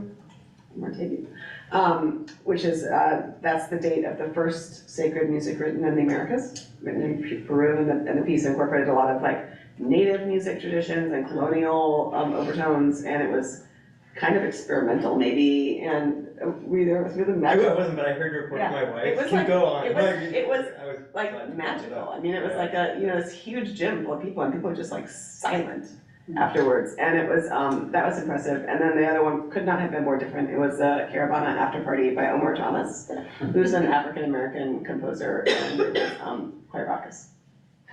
But it was really great seeing the wind ensemble come back and sort of mentor these 8th graders and also the 6th graders who didn't play with the wind ensemble, but were, and some of the band groups that were going to All-State played their pieces sort of in the setup times. So the trombone octet played when we were walking in, and then another trumpet, I guess, quintet played in the middle, sort of entr'acte. So it was fun. Thank you for that. Like, yeah. I heard from my wife that she was also there. I couldn't attend, that it was just magical and the programming, and she also like told me about both pieces and their significance. It was just like, it was incredible. So yeah, it was great. For me, the one event with Deborah and Christina, I was at the BSU, and Fred, you were there as well. I think one of the things that came out of that was particularly at the elementary level, when you're looking at smaller affinity groups that are more dispersed, just what it means for a critical number, and to start thinking, and just anecdotally, that particularly at the elementary level, you might have families that are more comfortable sending their kids to the high school or their middle school where there's less students that look like them, but in elementary school, that it's particularly challenging. And so I think there's some work and some thought of that. But that's what I got out of it. And then it was great barbecue, and it was always good to hear the students speak. Yeah, I agree. Yeah, it was a privilege to attend, and I had the same thing. And some of the families I talked to, just really great perspectives in terms of why they moved, when they moved, some of the challenges, some of the ways, everyone's just hearing the different stories was really helpful. After the last meeting, Fred and I walked over to the Future Islander night, and it was just getting out, but the level of excitement from both students and staff, and then the 8th grade families, it was just super fun. It was, the amount of staff that was there, Chris Kenyon pulled the whole thing together because she was told to, and she hits it on the park every time. But and then they were already talking about a group from some St. Monica's and wanting to bring a group over and all that. So really, really helpful. It's great to see a lot of the talk really being put into action in terms of what will it take to increase visibility and offer what we can offer to students I attended last week the superintendent's teaching and learning advisory, where we talked about, well, open enrollment came up, so we taught, a little bit of a free, just for hearing from staff and from families typically who are more involved than not. So just hearing those perspectives, and then also just so that they can get the word out to people in terms of what is the proposal and what are we discussing and kind of the timeline. So that was really helpful too. Also always interesting to hear from our learning services team in terms of the programs that they're looking at. They're doing deep dives into summer school and into PE and health and keep going. ALE, online, CREST, over 2 years, 6-8 science. There's gonna be some changes that you'll see for high cap identification, K-6. So interesting things happening in learning services as always, but those are the focuses for this year. So that's one of the primary roles of this group is to hear about those. I'm sure, along with several of you, attended the Youth and Family Services breakfast yesterday, along with our representatives from our international entrepreneurship, the culminating class of the business pathway, and because of their involvement with the Christmas tree lot and taking that over from YFS, they run that, well, I think it was the second year that they run that, I think very successfully. I know that they are talking about taking over, instead of the half marathon, doing a 5K for all sorts of reasons, but Rotary did that and it hasn't had to come back since COVID. So they're working on it. I know that it's not nailed down yet, so it's not a for sure, because there might be some legal issues, ACU too. But I know that that's what they're looking at for their spring kind of project, and that could be a really super event. I just wanted to comment on what I am loving seeing happening is really taking advantage of our small district with very distinct boundaries, where we have our class of 2024 leadership is putting on an event for the elementary schools, what snowflake dance something, but so the specifics we can talk about, but in terms of the band interaction, our robotics is working with our middle schoolers, our radio is working with middle schoolers. I mean, and those are just a couple of examples, but I know it's happening across the board, and it seems like it's happening more and more than ever before, or we're hearing about it more and more than ever before. So I think that's amazing. I just wanted to comment that, Ian promotes it, and we promoting those things, it's just such a sense of community. Our students are better off for it. Our older students have the opportunity for the leadership and the teaching, and our younger students just adds excitement, and they'd rather learn from the older cool kids than from us adults, I think. So anyways, I love seeing that and would love to hear more and more of those things that are happening out there. You're gonna get when you have your linkage with our student advisory, you're gonna hear about work that they're doing right now. There are high schoolers who are talking about trying to get a hold of the clubs and organizations at the middle school and get them up to the high school that are like for like type of groups. We have elementary kids who are starting a tutoring group at Island Park, and they're gonna be tutoring kindergarten, first and second graders. Is that what they decided on? Yeah. So they're doing some great work, and so when you get to see them in a couple months, their projects will be kind of wrapping up or in full swing, and I know they'll be so excited to be with you. And Ava and Asha have been amazing facilitators with them and pushing their thinking on that. So.